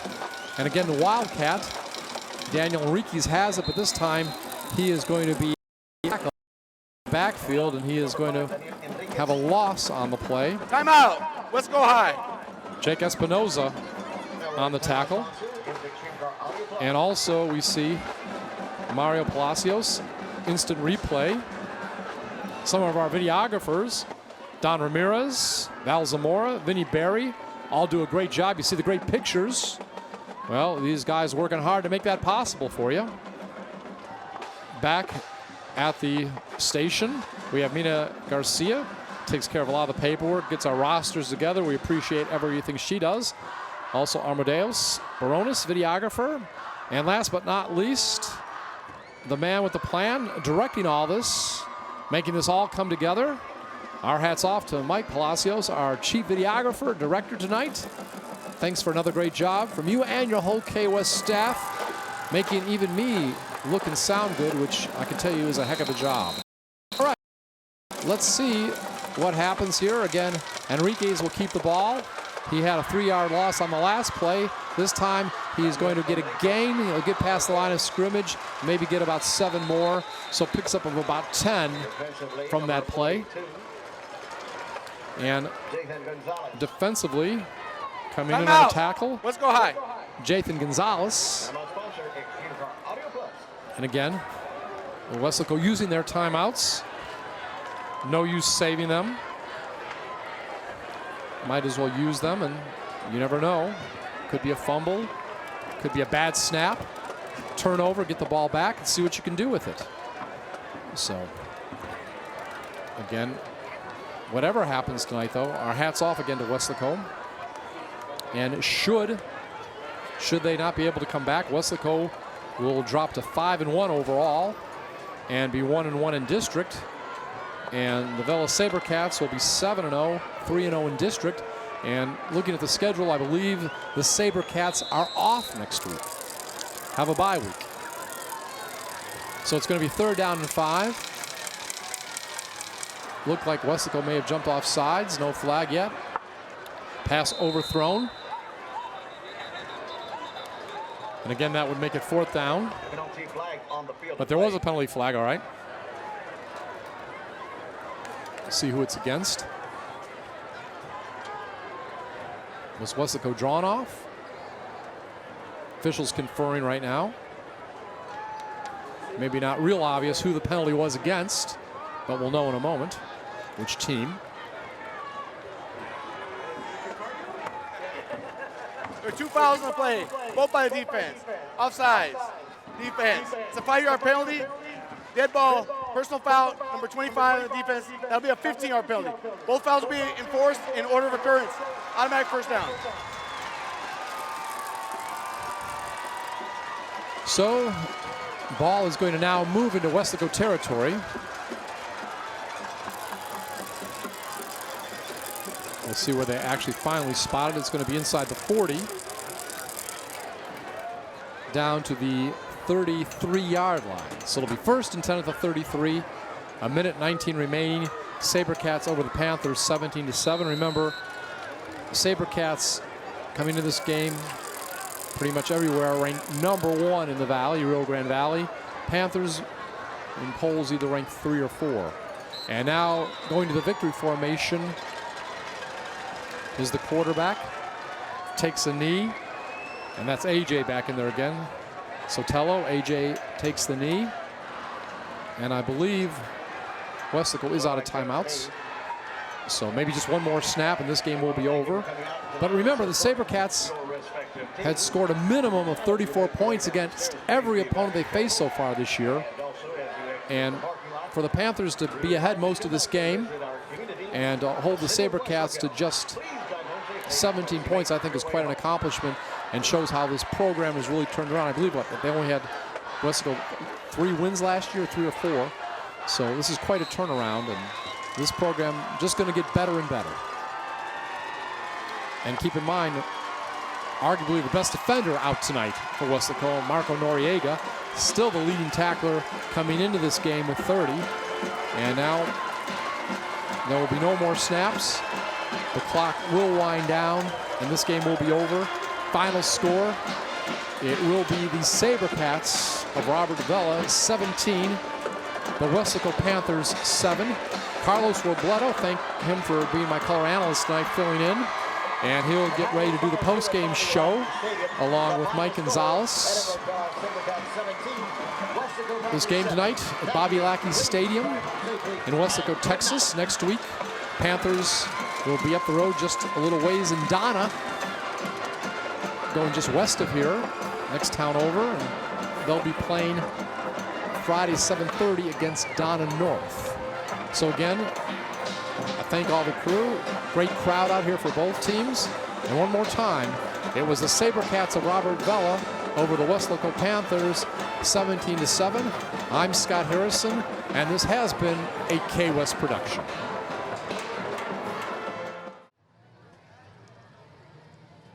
And hello, everybody, and welcome to the K-West postgame show. Carlos Robledo along with Mike Gonzalez, and it is a final in this one where it is the Edinburg Vela SaberCats winning this one by a final score of 17-7. The Weslaco Panthers were leading at the half, 7-0, Michael Gonzalez, and they came out and they played very, very well, but it was the SaberCats in the second half dominating that, I believe, in the trenches, running the football, and coming away with the victory. Your thoughts on this game, Mike? Well, you know what, Carlos? Coming into this game, one of the questions I had was, how are the Panthers going to respond to this kind of game where there was over 10, 11,000 fans for this young team? They haven't been in this situation in many, many years. They were playing the best team in the Rio Grande Valley, the SaberCats. And I thought they did an outstanding job in the first half, but I think in the end it came down to experience. The SaberCats, like championship teams do, they make the adjustments. They attack the left side of the line of scrimmage. We're able to run the football. And I think the Panthers also had some mental errors on key penalties. SaberCats, like great teams do, take advantage of it, scored their first touchdown, and then took over for the rest of the game, and the Panthers couldn't recover. But I thought overall, it was a good experience for the Weslaco Panthers. Yeah, I thought the Panthers came out here and they looked outstanding. They start off the game, running with a great kickoff return, scoring on that first drive, and that's basically what you need to do, especially when you're playing at home. Get that crowd into the game. Get, like you said, not a lot of experience on this team, so the players had a little bit of momentum riding, and they played very, very well in that first half. You couldn't have started the game better off than that first drive. And you know what, Carlos? When was the last time Edinburg Vela has been shut out in the first half? I mean, you're going to have to go back quite a few years, and it just goes back to the defense. I mean, I think they got tired by the fourth quarter. Edinburg Vela, I think, warmed up, but man, they came out with a lot of energy and were able to slow down a team that averages over 40 points per game. And I mean, going forward, Carlos, I feel really, really good, especially defensively. The Weslaco Panthers in the second half, or the SaberCats in the second half, came out with it seemed like a totally different game plan. They ran almost exclusively to that left-hand side, going behind those big boys. They have a huge offensive line, and they went behind them, running the ball until they tried to break one, and they really didn't break anything on that first drive. Almost took up that entire third quarter before they punched it into the end zone. Yeah, they chewed up, about 7 or 8 minutes of that first drive. A few penalties the Panthers got, and Christian Flores took over the game, as you mentioned, going to that left side. I don't know how many passes they had in the second half, but it wasn't a lot. No. I mean, I think we saw a lot of that in the first half, and the Panthers with outstanding coverage and with that pass defense, but the SaberCats, I think, found a weakness, and the Panthers just couldn't recover from it. All right, let's take a look at the highlights here. Not a lot. It's a low-scoring game that we had here, and started off with Jacob Cavazos running, and check out this run right here as the junior quarterback barrels over the opponent right there of the SaberCats, and then he takes the ball here, and he goes in for the score, and the Panthers were up 7-0 in the game. That was in the first quarter. There was no scoring until the second half when the SaberCats come in and they score their first touchdown of the game. It came in the second half. The field goal, the long field goal right here, they take the lead there, and then they don't look back. They score 17 unanswered points. This long run by right here was that really the only defensive breakdown for the Weslaco Panthers. They score, and the final score in this one was 17-7. Now, it's a loss. They're now, 5-1 on the season, Mike? And like we talked about, even before this game even started, they're still in very, very good shape for the rest of the season. The way they've been playing, and the way they played, it's a measuring stick. The way they played against the SaberCats as a measuring stick to them, they really look good going in the rest of the season. Yeah, I think they responded really, really well. We weren't sure how they were going to respond against a team that's #1 in the Rio Grande Valley. And, I mean, they were ahead 7-0 at the half, and they just stuck with them throughout the whole game. Not many teams have been able to do that against Edinburg Vela these last couple of years. And so you just got to give credit to the coaching staff, to Coach Salinas, and to the football team overall. All right, well, with us now, sorry to cut you off there, Mike, but we do have Coach Michael Salinas here. Coach, a tough loss here, a very emotional game because both these teams really wanted this victory. What did you tell the boys after the contest? Every day we tell them it starts with we love you, ends with we love you. And I apologize to them today. I did a poor job as their head coach. Our kids played their tails off. We love every one of them, wouldn't trade them for the world. We're going to go back to work. We're going to work harder than we worked to this point, and we're going to get better. Sorry, Carlos. This is the first time, Coach, for this team that's played in front of over 10,000 people, 11,000 people tonight. It was a sold-out crowd on our side.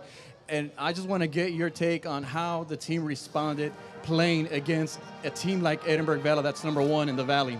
I think they responded great all week. They did a good job. They had a good week of preparation. We knew we were going to have to block out some external factors today. Our defense played their tails off the first half, and offense, we let them off the hook a little bit with some poor calls. And again, when you lose by 10, that one's on me as the head coach. Our staff, extremely proud of our coaching staff, extremely proud of our kids. Again, I can't say enough about their effort, and just thank you to the community and for all the support we had tonight. There was a lot of support here. There were fans up there with noisemakers and bam bam sticks and signs. It was a great atmosphere. I think people enjoyed the game. Y'all stuck with it, through the very, very end. Even there, down by 10 points, you still had an opportunity to win it there towards the end, Coach. Yeah, we talked to our kids about playing hard no matter what, playing hard, whether we're up by 21 or down by 21. Nobody that believes in us should see any different. And again, I'm proud of each and every one of these guys' effort. we're just going to have to go back to work and work a little bit harder. But again, it's the second district ball game. Yes, you sir. know, we can't put all into this deal. We got the full season ahead of us. We're 5-1, 1-1 in district. A ton of teams would like to be sitting where we are right now. And speaking of that, Coach, I mean, I know tonight was a tough loss, but you know, you got to feel pretty good considering the elements of this game, as we mentioned, how packed it was and the way the crowd was into the game. Going forward, if there's another game like this, say a playoff game, you got to feel pretty good about your chances. You got to feel pretty good that your players live up to that hype, to live up to that kind of environment. And the positive from tonight is you get to play in a playoff-type atmosphere somewhat early in the season. It's really early in our district schedule. So we're going to chalk this one up, and if we can learn from it, we'll take this loss because it'll make us better in the long run. 5-1, Coach. You got to feel good going into now the rest of your district season. You got to feel good the way the team has played. 5 good victories, a tough loss here tonight, but you played them very, very well. As a barometer, this team actually hung tough with a very number 1 team in the Rio Grande Valley. You hung tough with them throughout most of the contest. We did, and we talked to them about not allowing a temporary setback like tonight to turn into a major problem for us. We got a good football team. We got some really good kids. We got a great coaching staff, great administration, a ton of support. So thankful to the city of Weslaco, K-West, everything you guys do. So it's just a tough deal to see our kids have to let this one slip away. What about, Coach? You coach a lot of those kids over there on the other side of the football. What was that like? It's a neat deal. Anytime you get to go back and play at a place that you worked before, play against a place. But we put a lot into that program, a lot into that community. But by the same token, we're doing the same thing here with our kids. I love our kids. Our coaching staff loves them. We wouldn't trade them for the world. Happy to be here, just disappointed we fell short tonight. Well, I just want to say on a personal level, Coach, I thought you guys did a great job tonight. You guys came with a great game plan, especially defensively, and you should feel pretty proud. Absolutely. Well, thank Coach. you, guys. Absolutely. All right, Coach. Thank you very much. Good game. I know it's a tough loss, but like we talked about, the Panthers, different brand of football now that Coach Salinas has brought here, passing the ball around, great defense that attacks and attacks and attacks and attacks. And I think that the Panthers from here on out are going to be in good shape. I believe so, Carlos. I mean, Edinburg Vela was arguably the best team in the region and in South Texas. They got them off the schedule check. And so now they got to feel pretty good that they can play against that kind of competition moving forward, whoever it is. If they go to the playoffs, whether it's Brownsville, Hanna, whether it's Fresno, San Benito, that, hey, you know what? We can play with anybody. And that's how I think what they take most out of anything from tonight. I thought you got to remember, this is a team that was averaging, 30? If you take a 40, look at over 40, I think. Over almost 40 points, Yeah. 30, 40 points a game. The way the defense came out and played here tonight, they're big up front. You got big old Sam Pettis. He was making some tremendous plays. You're down with your number 1 linebacker as well. Marco Noriega is out. I thought that this team has jumped and made so much more progress since the beginning of the season to where they are now. No question about that, Carlos. I mean, they've played well all year long, but I think tonight they played at a different level. You had guys like Jacob Bailly making big-time plays, stopping Daniel Enriquez. Daniel Enriquez is the best player from Edinburg Vela, and they pretty much held him in check other than that one long run he had in the fourth quarter, and you had Samuel Perez. Great penetration down the D-line. But I think the key was having Roy Trevino back tonight. I mean, he made an immediate impact on special teams, and he made some big-time tackles on defense, was all over the place. A lot of speed. Vela, I mean, whoever, got the rest of the district, the Vela, they still got to get through Weslaco East. They still got to, Weslaco East is going to be their biggest challenge from what we've seen so far.